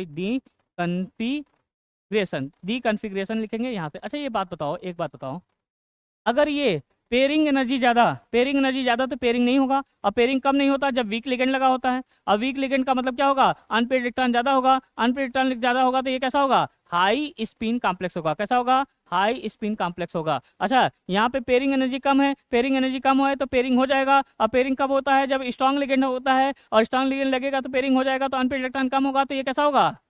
लो स्पिन कॉम्प्लेक्स। कैसा होगा? लो स्पिन कॉम्प्लेक्स। देखना क्या बताना चाह रहे हैं, बताना ये चाह रहे हैं, जैसे अगर डी1 होगा तो बताओ एक इलेक्ट्रॉन होगा, तो बताओ अगर ये वीक लिगेंड तो ये तो पहले तो T2G में टूट जाएगा, Eg और T2G, T2G और Eg, और इसमें एक ही इलेक्ट्रॉन भरना है तो कुछ करना ही नहीं है। ठीक है, अच्छा, तो यहाँ पे क्रिस्टल फील्ड स्प्लिटिंग एनर्जी क्या आ जाएगा? क्रिस्टल फील्ड स्प्लिटिंग एनर्जी आ जाएगा आपका ये -0.4, और ये T2G में एक इलेक्ट्रॉन, और Eg में 0 इलेक्ट्रॉन, तो इसका क्रिस्टल फील्ड स्प्लिटिंग एनर्जी कितना आ जाएगा? -0.4 ये आ जाएगा। ठीक है, -0.4 ये। अच्छा, अगर ये स्ट्रांग फील्ड लिगेंड लगा होता, तो स्ट्रांग फील्ड लिगेंड में पेयरिंग कब कराते हैं? जब ये T2G पूरा हाफ फील्ड भर जाए। तो यहाँ पे एक ही इलेक्ट्रॉन है, तो यहाँ तो ये पेयरिंग तो होगा नहीं, तो एक ही इलेक्ट्रॉन है, पहले ये पेयरिंग कब कराते हैं, जब T2G हाफ फील्ड भर जाए। तो यहाँ पे एक ही इलेक्ट्रॉन है, तो इसके लिए भी क्रिस्टल फील्ड स्प्लिटिंग एनर्जी कितना आ जाएगा, इसके लिए भी वो इतना ही आ जाएगा 0.4 ऑक्टाहेड्रल एनर्जी, यानी इसके लिए भी उतना ही आ जाएगा, इसके लिए भी उतना ही आ जाएगा। जैसे यहाँ पे कैसे निकालेंगे, क्रिस्टल स्प्लिटिंग एनर्जी कैसे निकाला जाएगा, माइनस का 0.4 T2G में कितने इलेक्ट्रॉन, एक, प्लस का 0.6 और क्या हो जाएगा Eg में 0 इलेक्ट्रॉन, तो कितना आ जाएगा माइनस का 0.4 ऑक्टाहेड्रल एनर्जी। अगर आपका D3 होता तो कैसे करते हैं, D3 होता तो देखो, D3 होता तो कैसे करते हैं, तो D3 होता तो कैसे आप भरते हैं, तो D3 भरना है तो वीक लिगेंड लगा है तो T2G और फिर क्या होगा Eg, वीक लिगेंड है तो पेयरिंग नहीं होगा, तो 3 इलेक्ट्रॉन है तो पहले हाफ T2G को हाफ फील्ड भरेंगे, ये भरेगा 3 इलेक्ट्रॉन भरे, तो इसके लिए बताओ ये क्रिस्टल फील्ड स्प्लिटिंग एनर्जी क्या आ जाएगा, तो ये माइनस का 0.4 T2G में 3 इलेक्ट्रॉन प्लस 0.6 Eg में 0 इलेक्ट्रॉन, इसका क्या आ जाएगा 4 3 12 माइनस का 1.2 ऑक्टाहेड्रल एनर्जी। अच्छा, स्ट्रांग लिगेंड लगा होता तो पेयरिंग होता है, मगर मैंने बताया पेयरिंग तब तक नहीं कराएंगे जब तक T2G हाफ फील्ड भर ना जाए। तो यहाँ पे 3 ही है और इसको हाफ फील्ड भरने में चला गया तो पेयरिंग नहीं कराएंगे। ऐसा नहीं होगा पहले यहाँ 2 ये भर देंगे, ये पेयरिंग करा देंगे, नहीं, जब तक T2G हाफ फील्ड भर ना जाए तब तक पेयरिंग नहीं कराना है। यानी कितना भी स्ट्रांग फील्ड लिगेंड लगा हो तो इसके लिए कितना आ जाएगा, इसके लिए भी वही इतना ही क्रिस्टल फील्ड स्प्लिटिंग एनर्जी आ जाएगा। जैसे अगर ये 4 इलेक्ट्रॉन होता, ये अगर 4 इलेक्ट्रॉन होगा तो बताओ 4 इलेक्ट्रॉन होगा तो कैसे भरा जाएगा, तो 4 इलेक्ट्रॉन होगा तो ये क्या होगा T2G, और ये वीक लिगेंड लगा है तो वीक लिगेंड में तो कोई दिक्कत ही नहीं है, तो पेयरिंग तो नहीं कराना है, तो ये पेयरिंग नहीं कराएं तो ये भर दिए। तो यहाँ पे क्या हो जाएगा क्रिस्टल स्प्लिटिंग एनर्जी जो हो जाएगा आपका, ये माइनस का 0.4 T2G इलेक्ट्रॉन 3 है प्लस का 0.6 Eg इलेक्ट्रॉन कितना हो जाएगा 1, तो 4 3 12 में से 1 गया तो ये क्या हो जाएगा माइनस का 0.6 ऑक्टाहेड्रल है। अगर यही स्ट्रांग फील्ड लिगेंड लगा होगा तो ये क्या होगा T2G, अभी ये क्या होगा Eg। अच्छा, पेयरिंग कब कराएंगे, इसमें स्ट्रांग फील्ड है, पेयरिंग कब कराएंगे जब T2G हाफ फील्ड बच जाएगा, तो 1 2 3 अब पेयरिंग कराएंगे तो ये क्या हो जाएगा 4, यानी यहाँ पे इसका क्रिस्टल फील्ड स्प्लिटिंग एनर्जी जो निकाला जाएगा, क्रिस्टल फील्ड स्प्लिटिंग एनर्जी आएगा माइनस का 0.4 T2G में कितने इलेक्ट्रॉन 4 प्लस का 0.6 Eg में कितने इलेक्ट्रॉन 0, तो ये क्या हो जाएगा 4 चौक 16 माइनस का 1.6 ऑक्टाहेड्रल एनर्जी। क्लियर है।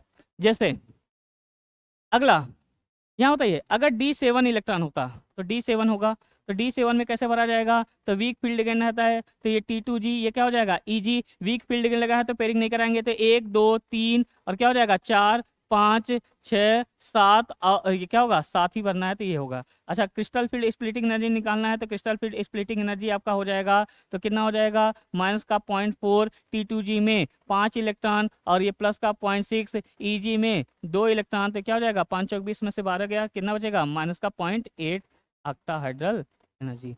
अच्छा, ये स्ट्रांग फील्ड लिगेंड लगा होता तो पेयरिंग होगा। अब पेयरिंग कैसे होगा, पहले T2G हाफ फील्ड भर लेंगे तब पेयरिंग कराएंगे, तो ये क्या हो जाएगा 7 इलेक्ट्रॉन है तो 1 2 3 अब पेयरिंग कराएंगे, नहीं पहले से पेयरिंग नहीं कराएंगे, पहले T2G हाफ भर लेंगे तभी कराएंगे, तो 1 2 3 फिर क्या होगा 4 5 6 और फिर क्या हो जाएगा 7, यानी इसका क्रिस्टल फील्ड स्प्लिटिंग एनर्जी जो आएगा तो क्या हो जाएगा माइनस का 0.4 और T2G में कितना हो जाएगा 6 प्लस 0.6 Eg में कितना हो जाएगा 1 और यहाँ से क्या हो जाएगा 6 चौक 24 और 6 गया तो क्या हो जाएगा माइनस का 1.8 ऑक्टाहेड्रल एनर्जी। इस तरीके से निकालेंगे। क्लियर है। अच्छा, अगला एक बात और ध्यान रखना है, एक फार्मूला, एक ये तो ऑक्टाहेड्रल हो गया, ये तो ऑक्टाहेड्रल की बात हो गई। अगर मैं टेट्राहाइड्रल की बात करूं तो एक फार्मूला याद रखना, टेट्राहाइड्रल की बात करें तो एक फार्मूला आपको याद रखना है, तो टेट्राहाइड्रल बराबर क्या हो जाएगा, तो यहाँ से एक फार्मूला याद रखना है, tetrahedral energy 4/9 into octahedral energy, और टेट्राहाइड्रल एनर्जी कम होता है, ऑक्टाहाइड्रल एनर्जी ज़्यादा होता है। ये बात ध्यान रखना। अब देखते हैं क्वेश्चन। क्लियर है। तो ये इतनी बात आपको कब पेयरिंग कराना है कब पेयरिंग नहीं कराना है, और क्या T2G में कितने इलेक्ट्रॉन जाएंगे, Eg में कितने इलेक्ट्रॉन जाएंगे, उसी से क्रिस्टल फील्ड स्प्लिटिंग एनर्जी पता चलेगा। तो देखिए नीट का क्वेश्चन, तो ये था क्रिस्टल फील्ड थ्योरी।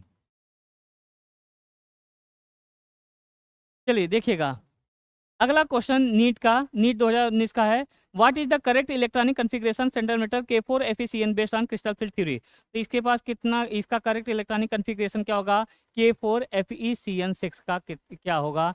तो ये नीट 2019 का है, नीट 2019 का। तो देखिए क्या है, बिल्कुल आसान है, कुछ नहीं रखा है, बिल्कुल आसान है। तो हमारा कॉम्प्लेक्स कंपाउंड क्या है? कॉम्प्लेक्स कंपाउंड ये है K4FeCN6, K4FeCN6। तो इसके T2G में कितना जाएगा, EG में कितना जाएगा, क्रिस्टल फील्ड थ्योरी से पता चलेगा। तो पहले तो हमें पता चले कि डी में, आयरन के डी में कितना इलेक्ट्रॉन, तो पहले इसका ऑक्सीडेशन स्टेट निकालना पड़ेगा। तो ये इसका कितना हो जाएगा, प्लस का 4, ये क्या हो जाएगा माइनस का 6, तो ये क्या आ जाएगा प्लस का 2, यानी आयरन के ऊपर प्लस का 2 हो जाएगा। और आयरन का कितना होता है 26, आयरन का कितना होता है 26। तो इसके पहले का नोबल गैस क्या होगा, आर्गन, और यहाँ क्या हो जाएगा 4s2 और क्या हो जाएगा 3d8। अच्छा, इसमें से अगर 2 इलेक्ट्रॉन निकाल देंगे, तो 2 इलेक्ट्रॉन निकाल देंगे तो ये क्या बचेगा 3d8। अच्छा, डी में 8 इलेक्ट्रॉन है, और चूंकि ये कैसा लिगेंड है, स्ट्रॉन्ग लिगेंड, कैसा लिगेंड है, स्ट्रॉन्ग लिगेंड, और डी में 8 इलेक्ट्रॉन है, स्ट्रॉन्ग लिगेंड है। तो बताओ ये पहले T2G और यहाँ पे क्या हो जाएगा EG। अगर ये स्ट्रॉन्ग लिगेंड है तो पेयरिंग होगा, और पेयरिंग किस शर्त पे होता है, पहले T2G हाफ फील्ड भर लेते हैं, तो 6 इलेक्ट्रॉन भरना है, तो 1 2 3, अब पेयरिंग कराएंगे 4 5 और 6, यानी यहाँ बताइए इसमें T2G में कितने इलेक्ट्रॉन भरे गए हैं, T2G में 6 इलेक्ट्रॉन, जबकि EG में कितने इलेक्ट्रॉन भरे गए हैं, EG में 0 इलेक्ट्रॉन। तो कौन सा ऑप्शन हो जाएगा, T2G में 6 और EG में, ये स्ट्रॉन्ग लिगेंड था ये। अगर यही वीक लगा होता, D8 के साथ वीक लिगेंड लगा होता, तो D8 के साथ वीक लिगेंड लगा होता, वीक लिगेंड के साथ D8 लगा होता, तो क्या करते हैं ये T2G और ये क्या होता है EG, तो यहाँ पे पेयरिंग नहीं कराते हैं, 1 2 3 4 5 6 7 और 8। तो T2G में कितना हो जाएगा, T2G में 6 इलेक्ट्रॉन और EG में 2 इलेक्ट्रॉन हो जाता। अच्छा ये सॉरी 8 नहीं 6 इलेक्ट्रॉन भरना है ना, तो 6 इलेक्ट्रॉन भरना है, तो बताओ कैसे भरा जाएगा। तो 6 इलेक्ट्रॉन भरना है, तो देखिए यहाँ से 2 इलेक्ट्रॉन निकल गया था ना, तो यहाँ पे 6 इलेक्ट्रॉन भरना है, तो ये बताओ 6 इलेक्ट्रॉन भरना है। तो 6 इलेक्ट्रॉन भरेंगे तो वीक लिगेंड के साथ 6 इलेक्ट्रॉन भरना है, तो पेयरिंग तो नहीं होगा, वीक लिगेंड है, तो 1 2 3 4 5 और क्या होगा 6। तो T2G में कितने इलेक्ट्रॉन, 4 इलेक्ट्रॉन, EG में कितने इलेक्ट्रॉन, 2 इलेक्ट्रॉन। अगर वीक होता तो बी वाला, अगर स्ट्रॉन्ग लिगेंड के साथ है तो कौन सा वाला, सी वाला, नीट 2019 क्रिस्टल फील्ड थ्योरी। अगला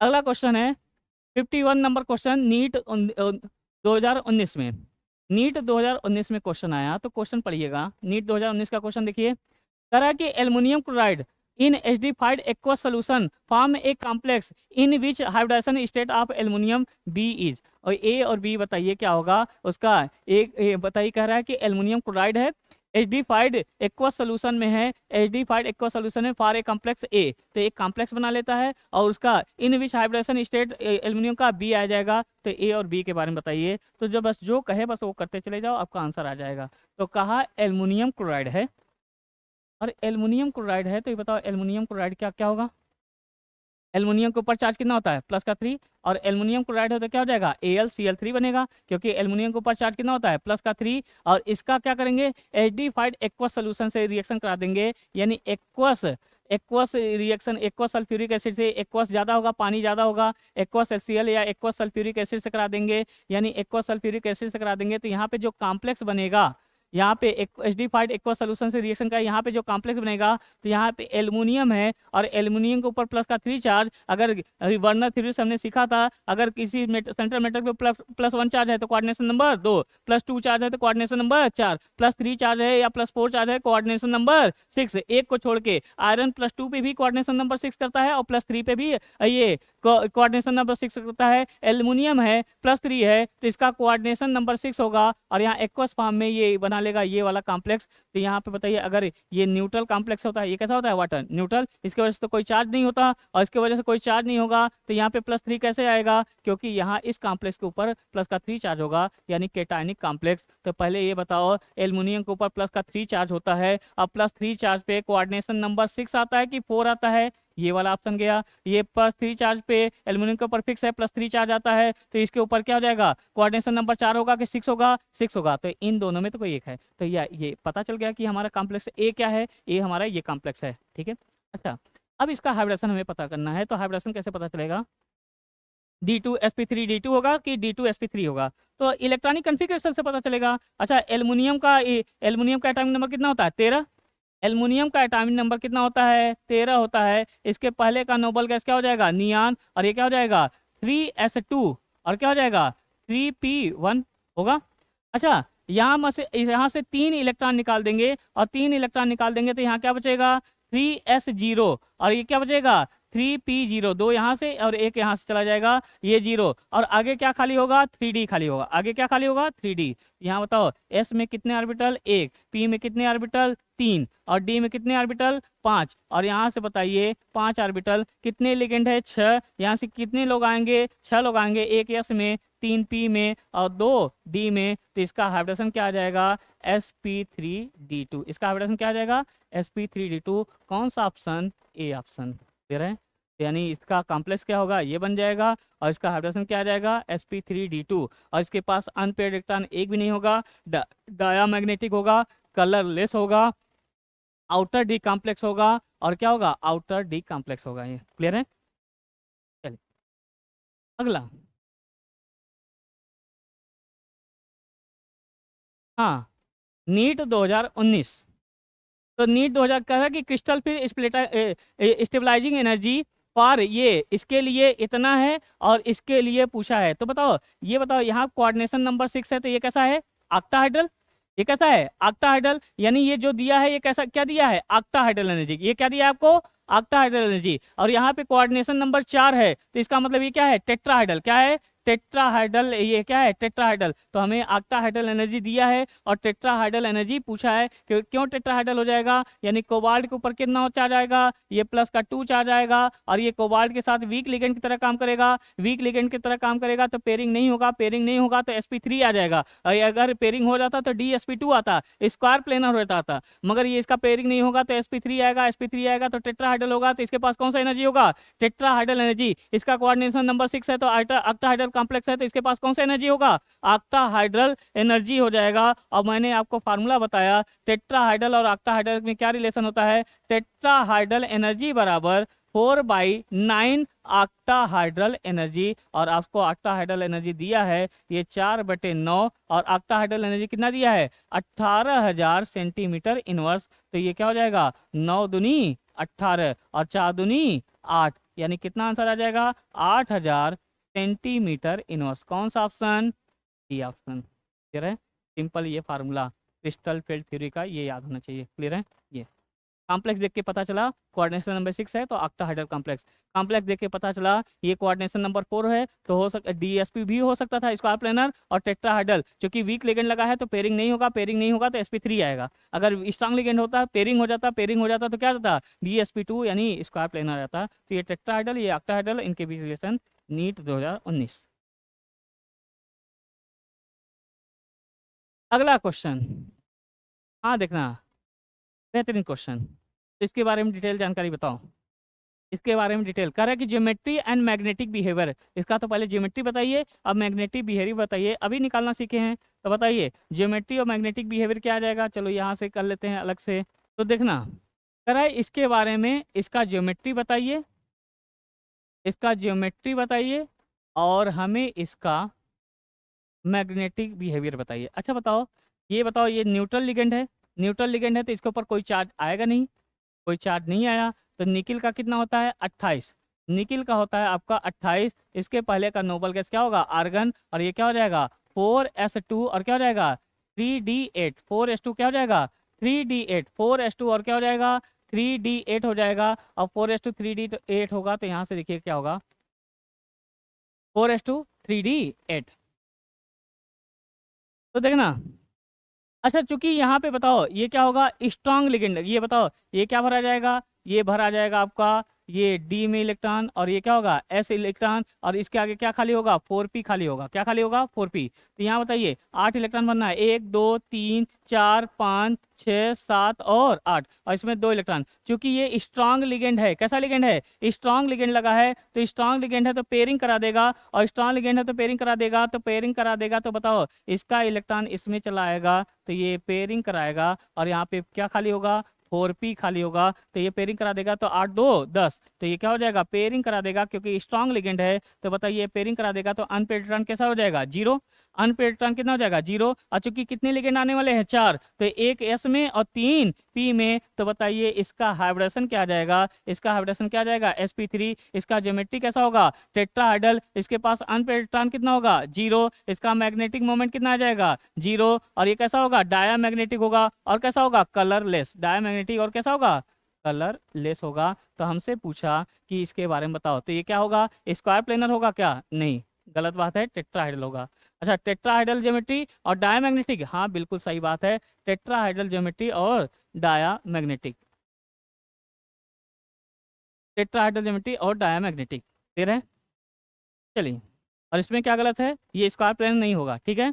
इसमें क्या गलत, टेट्राहाइड्रल तो है मगर ये पैरामैग्नेटिक नहीं है, डायामैग्नेटिक है, नीट 2018।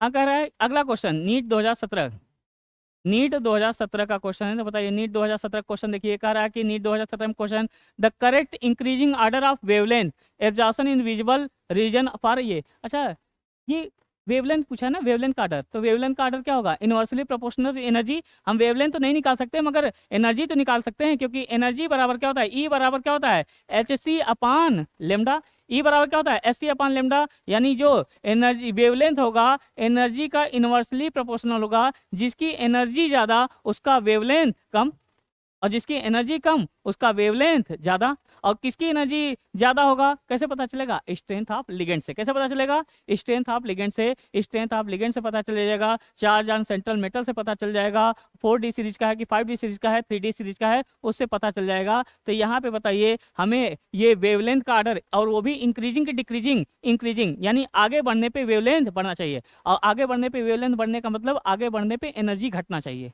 आगे बढ़ने पे वेवलेंथ बढ़ने का मतलब क्या होगा, आगे बढ़ने पे एनर्जी घटना चाहिए। तो किस में एनर्जी घटेगा, तो ये कैसे पता चलेगा स्ट्रेंथ ऑफ लिगेंड से। ये कैसा होता है वीक लिगेंड, और ये कैसा होता है स्ट्रांग, और ये क्या होता है अमोनिया स्ट्रांग, और ये इसमें चिलेशन पाया जा रहा है, ये ज़्यादा स्टेबल, ये ज़्यादा स्टेबल, तो इसकी एनर्जी क्या हो जाएगी ज़्यादा, तो सबसे ज़्यादा एनर्जी इसकी होगी, और फिर क्या होगा इसका होगा, फिर क्या होगा इसका होगा, यानी एनर्जी का बढ़ता हुआ वेवलेंथ का बढ़ता हुआ क्रम मतलब एनर्जी का घटता हुआ क्रम। तो हमारा आंसर कौन सा हो जाएगा डी वाला, इसकी एनर्जी सबसे ज़्यादा वेवलेंथ कम, फिर इसके बाद इसकी एनर्जी सब ज़्यादा यानी वेवलेंथ उससे उससे कम, तो वेवलेंथ ज़्यादा। ये बताओ सबसे ज़्यादा, ये सबसे कम वीक लिगेंड है, सबसे कम एनर्जी और सबसे कम वो इसका एनर्जी है, तो सबसे ज़्यादा वेवलेंथ कौन सा ऑप्शन, डी ऑप्शन। तो यानी इसका है, अगर आपसे वेवलेंथ पूछे सिंपल ऑक्टाहाइड्रल एनर्जी देखिए, सिंपल क्रिस्टल स्प्लिटिंग एनर्जी देखिए, सिंपल स्ट्रेंथ ऑफ लिगेंड देखिए, simple of charge on metal ion देखिए। क्लियर है, चार्ज ऑन मेटल आयन देखेंगे तो आपको आंसर मिल जाएगा। तो इसका कौन सा आंसर हो जाएगा, डी वाला। क्लियर है, वेवलेंथ पूछे तो तुरंत एनर्जी के पास जाइए, और एनर्जी चाहिए तो आप स्ट्रेंथ के पास जाइए, आपको आंसर मिल जाएगा। चलिए देखिएगा अगला नीट का क्वेश्चन, ये 55 नंबर क्वेश्चन अगला नीट का।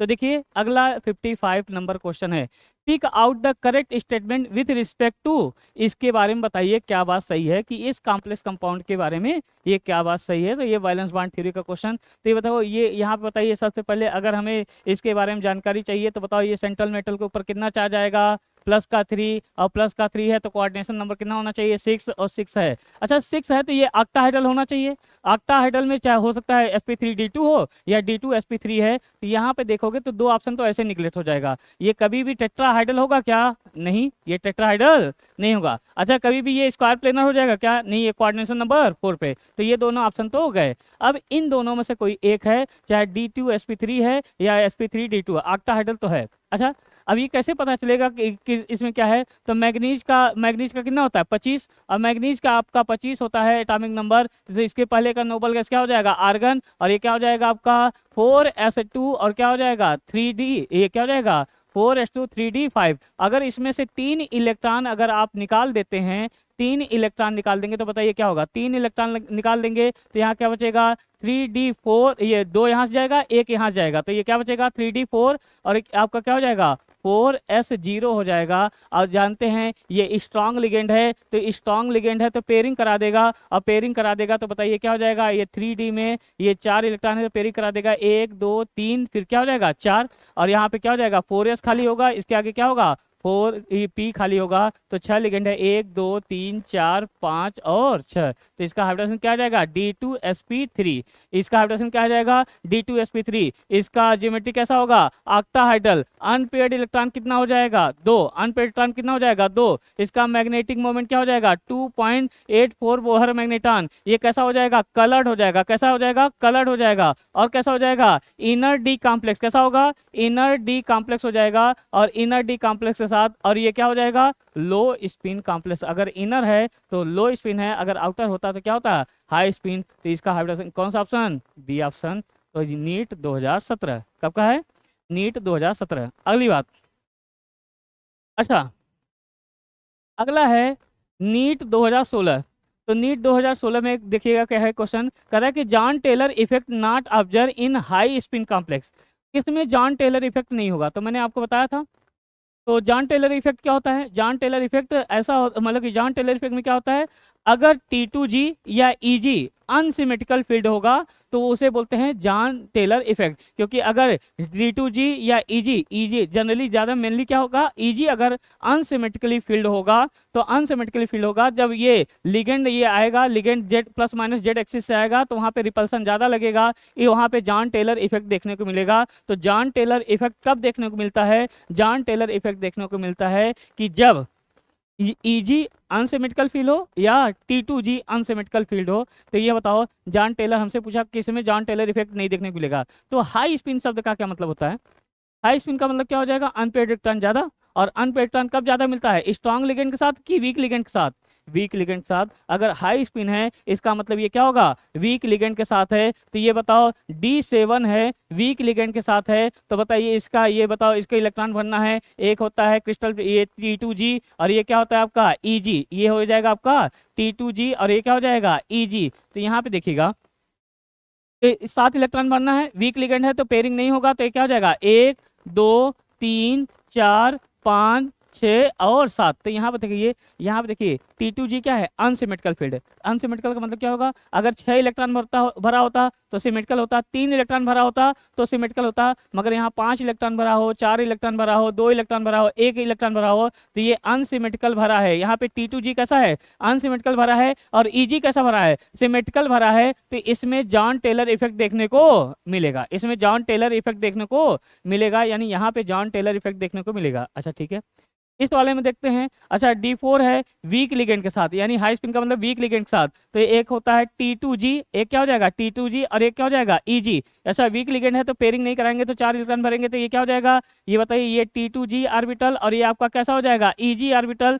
और T2G में इलेक्ट्रॉन भरते हैं तो 4 इलेक्ट्रॉन भरेंगे, एक और ये क्या हो जाएगा एक, ये हो जाएगा 2 और क्या हो जाएगा 3 और ये क्या हो जाएगा 4। तो यहाँ पे देखो ये T2G जो है ये सिमेट्रिकल फील्ड है, कैसा है सिमेट्रिकल, जबकि EG जो है अनसिमेट्रिकल फील्ड है। और अनसिमेट्रिकल फील्ड है तो ये इसमें भी जॉन टेलर इफेक्ट देखने को मिलेगा। हमसे पूछा है किसमें जॉन टेलर इफेक्ट देखने को नहीं मिलेगा। अच्छा बात करते हैं ये D9 की, तो D9 की बात करें तो ये बताओ वीक लिगेंड के साथ कैसे भरा जाएगा D9 वीक लिगेंड के साथ। एक होता है T2G, एक क्या होता है T2G और एक क्या होता है EG। अगर T2G या EG अनसिमेट्रिकल फील्ड होगा तो इसमें जॉन टेलर इफेक्ट देखने को मिलेगा। तो ये बताइए इसकी इलेक्ट्रॉन की फीलिंग करते हैं तो 9 इलेक्ट्रॉन बनना है वीक लिगेंड के साथ, तो पेयरिंग नहीं होगा। तो 1 2 3 4 5 6 7 8 और क्या हो जाएगा 9, क्या हो जाएगा 7 8 ये क्या हो जाएगा 9 हो जाएगा। तो यहाँ पे बताओ 9 इलेक्ट्रॉन हो जाएगा। तो बताओ 9 यहाँ बताइए ये कैसा है सिमेट्रिकल फील्ड, T2G कैसा है सिमेट्रिकल फील्ड और EG कैसा है अनसिमेट्रिकल फील्ड, कैसा है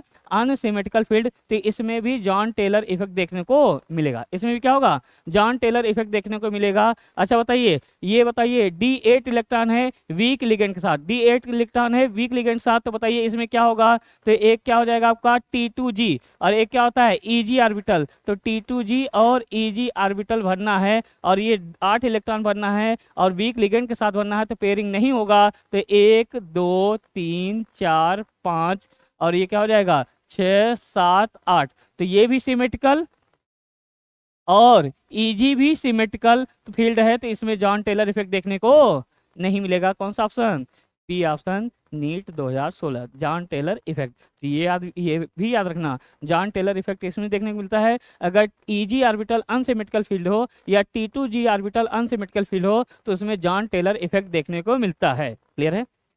अगला क्वेश्चन, अगला नीट 2015 का।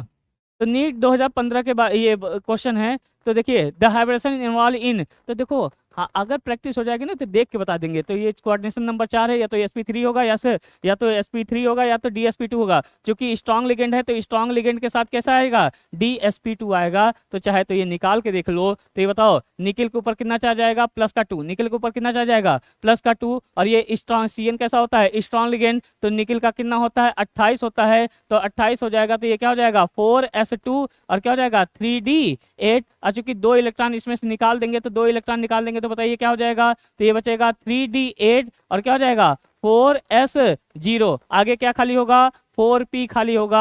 आप चूंकि जानते हैं स्ट्रॉन्ग लिगेंड लगा है, तो स्ट्रॉन्ग लिगेंड लगा है तो ये पेयरिंग करा देगा। तो पेयरिंग करा देगा तो ये क्या हो जाएगा 8 इलेक्ट्रॉन भर देंगे। ये खाली है, 4s खाली है और 4p खाली है और 4 कोऑर्डिनेशन नंबर 4 है। तो 4 लिगेंड आएगा, 1 2 3 और क्या हो जाएगा 4। तो ये क्या हो जाएगा, ये dsp2, ये तो ये 4 ही भरा जाएगा ना। तो इसका हाइड्रोजन क्या आ जाएगा dsp2। तो आंसर क्या हो जाएगा डी वाला। क्लियर है। अच्छा इसके बारे में और जानकारी चाहिए, dsp2 है तो ये dsp2 है तो ये कैसा होगा स्क्वायर प्लेनर। अच्छा इसके पास अनपेड टर्न कितना होगा 0, यानी ये कैसा होगा डायामैग्नेटिक। अच्छा डायामैग्नेटिक, अगर अनपेड टर्न 0 तो ये कैसा होगा कलरलेस, कैसा होगा कलरलेस होगा। क्लियर है। वैलेंस बॉन्ड थ्योरी का क्वेश्चन। अगला, अगला है नीट 2014। नीट 2014 में क्वेश्चन पूछा गया। नीट 2014 में क्वेश्चन आया, which among the following complex which one show zero crystal field crystal field stabilizing energy. किसका crystal field stabilizing energy zero होता है, वीक लिगेंड के साथ। या तो D0 हो या D5 हो या D10 हो। जिसके पास D0 हो, D5 हो, D10 हो, उसका crystal field splitting energy zero आता है। और क्रिस्टल फील्ड स्प्लिटिंग एनर्जी का फार्मूला क्या होता है, तो क्रिस्टल फील्ड स्प्लिटिंग एनर्जी का फार्मूला होता है, तो मैंने आपको बताया था क्रिस्टल फील्ड स्प्लिटिंग एनर्जी का फार्मूला होता है माइनस का 0.4 इंटू T2g में इलेक्ट्रॉन प्लस 0.6 इंटू Eg का इलेक्ट्रॉन। तो इसमें रखेंगे, देखिए किसका जीरो आएगा जिसके पास है। तो देखिए हम सबका निकाल देते हैं किसका कितना आएगा। तो ये फार्मूला याद रखिएगा और ये ऐसे ही याद रख लीजिए। D0 होगा तो crystal field splitting energy zero आएगा। अगर D क्या कहते हैं D5 होगा तो भी जीरो आएगा, D10 होगा तो भी जीरो आएगा। अदर के साथ कुछ ना कुछ आएगा। तो देखिए यहाँ पे मैग्नीज का ऑक्सीडेशन स्टेट निकालेंगे तो ये तो न्यूट्रल होता है, इसके वजह से चार्ज कितना आएगा +3। अब +3 चूंकि ये कैसा है लिगेंड है, वीक लिगेंड है। कैसा लिगेंड है, वीक लिगेंड है। और वीक लिगेंड है तो मैग्नीज का 25 होता है, मैग्नीज का 25 होता है। तो ये क्या हो जाएगा आपका 4s2 और क्या हो जाएगा 3d5। और चूंकि इसमें से 3 इलेक्ट्रॉन अगर आप निकालते हैं तो 2 यहाँ से 1 यहाँ से, तो क्या बचेगा 3d4 बचेगा। और 3d4 बनना है, वीक लिगेंड के साथ बनना है। तो ये क्या हो जाएगा T2g और ये क्या हो जाएगा Eg। वीक लिगेंड है तो पेयरिंग नहीं होगा, तो 1 2 3 और ये क्या हो जाएगा 4। तो यहाँ से बताइए क्रिस्टल फील्ड स्प्लिटिंग एनर्जी आ जाएगा माइनस का 0.4 इंटू T2g में कितने इलेक्ट्रॉन 3 प्लस का 0.6 Eg में कितने इलेक्ट्रॉन 1। तो ये 4 3 12 तो कितना आ जाएगा माइनस का 0.6 ऑक्टाहाइड्रल एनर्जी आ जाएगा। तो इसका तो माइनस का 0.6 आया। इसका कितना आया crystal field splitting energy minus का 0.6 ऑक्टाहाइड्रल एनर्जी आया। चलो ठीक है, हम डायरेक्ट भी पता इसका कुछ ना कुछ आ जाएगा क्योंकि इसका अल्टीमेटली क्या आ जाएगा D4। अच्छा यहाँ पे देखिए, यहाँ पे आयरन को कितना होता है 26, आयरन का 26 होता है तो 4s2 3d6। अगर 3 इलेक्ट्रॉन निकाल देंगे तो ये क्या बचेगा 3d5 और 3d5 है तो इसका क्रिस्टल स्प्लिटिंग एनर्जी जीरो आएगा। अभी हम निकाल लेंगे। इसका चेक कर लेते हैं, कोबाल्ट का कितना होता है 27 और 27 है तो 4s2 3d7 और 2 इलेक्ट्रॉन चला जाएगा तो 2 इलेक्ट्रॉन चला जाएगा। तो बताइए क्या बचेगा 3d7 और 3d7 है तो कुछ ना कुछ इसका क्रिस्टल फील्ड स्प्लिटिंग एनर्जी आएगा। यहाँ कोबाल्ट है और इसके ऊपर कितना चार्ज आएगा +3, यानी कोबाल्ट का 27 होता है, यानी 4s2 ये क्या हो जाता है आपका 4s2 3d7 और 3 इलेक्ट्रॉन निकलेगा तो 4s2 3d6 और वीक लिगेंड है तो कुछ ना कुछ आएगा। तो चलो हम इसका तो निकाल लिए। अच्छा इसका बताओ कितना आएगा। तो इसमें देखिए चलो इसका निकाल लेते हैं, इसका कितना आएगा। तो इसका कितना आएगा तो क्रिस्टल फील्ड स्प्लिटिंग एनर्जी, तो क्रिस्टल फील्ड स्प्लिटिंग एनर्जी के यहाँ से बताइए कोबाल्ट का कितना होता है 27 और कोबाल्ट का अगर 27 होता है 2 इलेक्ट्रॉन निकाल देंगे तो क्या बचेगा 3d7 और ये वीक लिगेंड है, ये कैसा लिगेंड है, वीक लिगेंड के साथ, तो ये भरा जाएगा T2G और ये क्या हो जाएगा Eg, 7 इलेक्ट्रॉन भरना है, 1 2 3 4 5 और क्या हो जाएगा 6 और 7। तो बताइए क्रिस्टल फिर स्प्लिटिंग एनर्जी क्या हो जाएगा, माइनस का 0.4, T2G का इलेक्ट्रॉन कितना है 5, प्लस का 0.6, Eg का इलेक्ट्रॉन कितना है 2, तो 5 और 20 और ये 6 दूनी 12 कितना बचेगा, माइनस का 0.8 इसका ऑक्टाहेड्रल एनर्जी आएगा, माइनस का 0.8 कितना आ जाएगा, माइनस का 0.8। अच्छा यहाँ पे देखिएगा, ये हमारा आंसर तो पहले ही आ गया, ये बी है, डी 5 है ना। यहाँ बताइए कोबाल्ट का क्या है, प्लस का 3 और कोबाल्ट का 27 होता है, तो कोबाल्ट का 27 होता है, तो बताइए क्या ये क्या आएगा 4s2 और क्या हो जाएगा आपका 3d7 और 3 इलेक्ट्रॉन अगर इसमें से निकाल देंगे तो 2 यहाँ जाएगा, एक यहाँ से क्या बचेगा 3d6 बचेगा, और चूंकि वीक लिगेंड है तो पेयरिंग नहीं होगा, तो यहाँ पे T2G और ये क्या होगा Eg, 6 इलेक्ट्रॉन भरना है, 1 2 3 4 और 5 और क्या होगा 6 और क्रिस्टल फिर स्प्लिटिंग एनर्जी माइनस का 0.4 इंटू T2G का इलेक्ट्रॉन 4 प्लस 0.6 Eg का इलेक्ट्रॉन कितना हो जाएगा, Eg का इलेक्ट्रॉन हो जाएगा 2, तो 4 चौक 16, 6 दूनी 12, तो कितना बचेगा माइनस का 0.4 ऑक्टाहेड्रल एनर्जी बचेगा, तो इसका आएगा माइनस का 0.4 ऑक्टाहेड्रल एनर्जी।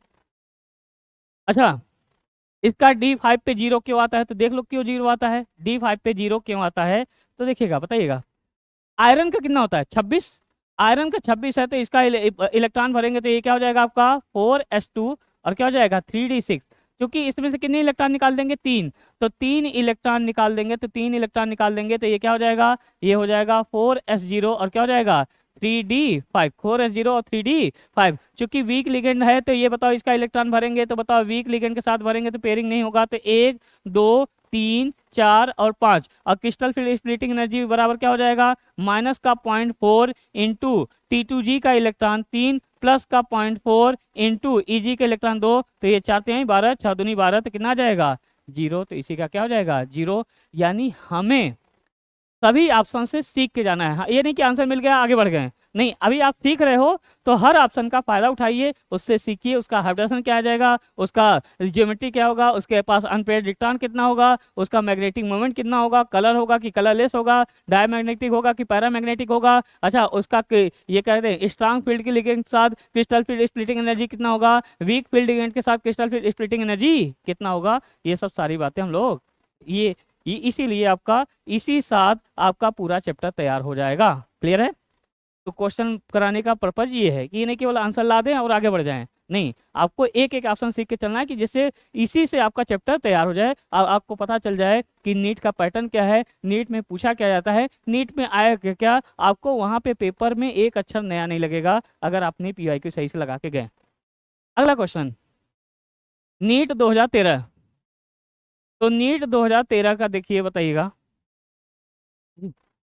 गुड़ वाली यही खाई खाए रहे हैं, गुड़ खाएंगे, गुड़, हाँ मेरे रूम में है वो काली पन्नी में, चाहिए खाया जाए, हाँ तो लगा दीजिए, दो है अभी, हम्म, अभी थोड़ा सा ये कम हो जाए, मत ध्यान दिलाइएगा इसको, ठीक है, ध्यान दिलाइएगा। हो गया है क्या एकदम, चल नहीं रहा है तो हो ही गया होगा, बदल ही लेते हैं।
चलिए देखिएगा अगला क्वेश्चन।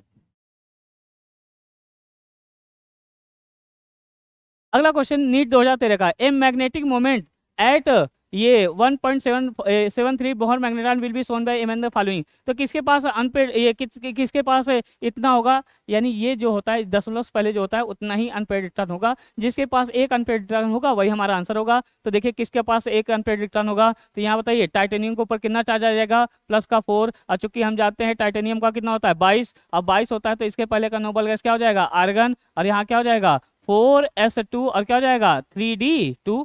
अगर इसमें से 4 इलेक्ट्रॉन निकाल दें, चारों इलेक्ट्रॉन अगर आप निकाल देते हैं तो क्या हो जाएगा, ये क्या हो जाएगा 3d0 और क्या हो जाएगा 4s0। इसके पास अनपेड इलेक्ट्रॉन कितना हो जाएगा 0, यानी ये तो नहीं है। अच्छा यहाँ पे देखते हैं, यहाँ पे बताइए इस वाले में देख चेक किया जाए तो कोबाल्ट के ऊपर कितना चार्ज आएगा, ये -4 ये -3, तो ये क्या आ जाएगा प्लस का 2। और कोबाल्ट का कितना होता है 27, और 27 होगा तो ये क्या हो जाएगा 4s2 और क्या हो जाएगा 3d7। और यहाँ बताइए इसमें से अगर 2 इलेक्ट्रॉन निकाल दें, 2 इलेक्ट्रॉन निकाल देंगे तो बताइए क्या होगा, 2 इलेक्ट्रॉन निकाल देंगे तो ये क्या हो जाएगा 0, ये 4s0 हो जाएगा, और ये क्या हो जाएगा 3d7 हो जाएगा 4s0, और आगे क्या हो जाएगा 4p खाली रहेगा। अच्छा बताइए चूंकि ये बताइए इसके साथ स्ट्रांग लिगेंड है कि वीक लिगेंड है, तो यहाँ बताइए ये क्लोरीन ये वीक लिगेंड होता है, तो वीक लिगेंड होता है पेयरिंग नहीं होगा, तो 1 2 3 4 5 6 7। तो बताइए इसके पास कितने अनपेड इलेक्ट्रॉन है, 3 अनपेड इलेक्ट्रॉन है, और 3 अनपेड इलेक्ट्रॉन होगा तो इसका मैग्नेटिक मोमेंट आ जाएगा 3 पॉइंट समथिंग, और 3.3 के साथ लगता है 87 बोहर मैग्नेटॉन। तो हमारा आंसर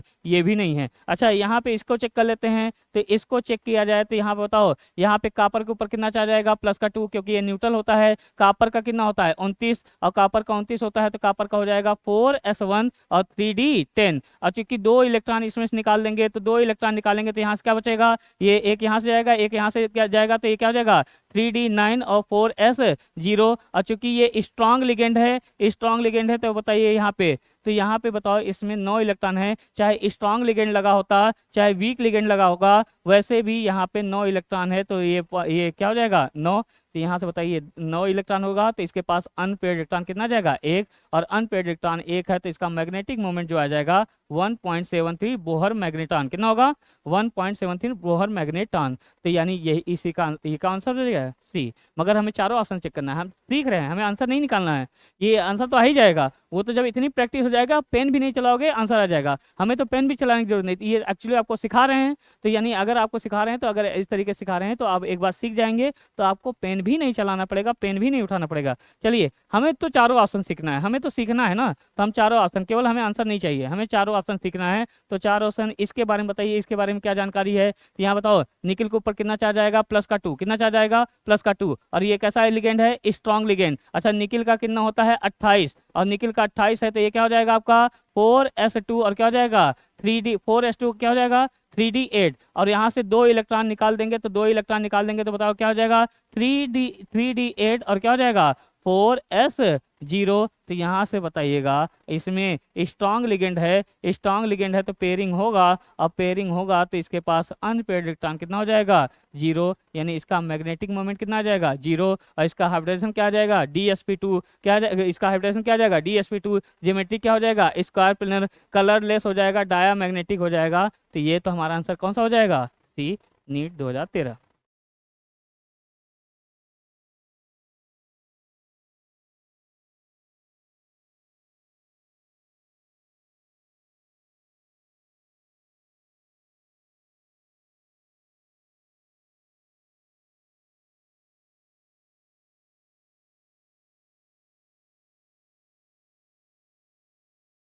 देखा है इसमें ले, अरे खाली ऐसे उठा लेगा क्या, पूरा उठा लेना था।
है ना। चलिए अगला क्वेश्चन देखिए, नीट 2013 का बेहतरीन क्वेश्चन है, क्रिस्टल फील्ड थ्योरी का। कह रहा है कि crystal field splitting energy high spin D4 octahedral बताइए। अच्छा, ऑक्टाहाइड्रल बताना और हाई स्पिन, और हाई स्पिन का मतलब क्या हुआ? हाई स्पिन का मतलब हो जाएगा वीक लिगेंड। अगर लो स्पिन होता तो कैसा होता है? Strong ligand. तो बताइए, सिंपल है, अगर D4 इलेक्ट्रॉन भरना है वो भी वीक लिगेंड के साथ, तो यहाँ से बताइए क्या हो जाएगा? T2G, और ये क्या होगा? EG orbital. ये क्या होगा आपका? T2G, और ये क्या हो जाएगा? EG orbital. और यहाँ से बताइए 4 इलेक्ट्रॉन भरना है वीक लिगेंड के साथ, तो पेयरिंग नहीं होगा, तो 1 2 3, और ये क्या हो जाएगा? 4। और क्रिस्टल फील्ड स्प्लिटिंग एनर्जी कितना आ जाएगा? क्रिस्टल फील्ड स्प्लिटिंग एनर्जी आ जाएगा, तो क्रिस्टल फील्ड स्प्लिटिंग एनर्जी बराबर होता है, क्रिस्टल फील्ड स्प्लिटिंग एनर्जी बराबर होता है -0.4 इंटू T2G इलेक्ट्रॉन कितना है? 3, और प्लस का 0.6 इंटू, तो क्या हो जाएगा? EG का इलेक्ट्रॉन क्या हो जाएगा? 1, तो 4 3 12 और 6, तो कितना आ जाएगा? -0.6 ऑक्टाहाइड्रल एनर्जी। कौन सा ऑप्शन? ये ऑप्शन क्लियर है। अच्छा क्वेश्चन है, बेहतरीन क्वेश्चन। अगला अगला बताइएगा, नीट 2013। तो नीट 2013 का ऐसे ही हम बता देंगे कि किसका कितना होगा, पैरा जिसके कौन पैरामैग्नेटिक होगा, which one among the following paramagnetic complex. तो इसमें से कौन पैरामैग्नेटिक कॉम्प्लेक्स होगा, तो हम तो ऐसे ही बता देंगे, आप भी ऐसे ही बता देंगे, मगर सीखने के बाद। तो चूंकि हम सीख रहे हैं तो हम ऐसे ही डिटेल में बताते हैं आपको, और चारों ऑप्शन बताएंगे किसका कितना। पैरामैग्नेटिक का मतलब क्या होता है? पैरामैग्नेटिक का मतलब होता है जिसके पास अनपेड इलेक्ट्रॉन हो, और डायमैग्नेटिक का मतलब क्या होता है? जिसके पास अनपेड इलेक्ट्रॉन ना हो। तो देखिएगा, नीट 2013 का क्वेश्चन है, विच एमंग द फॉलोइंग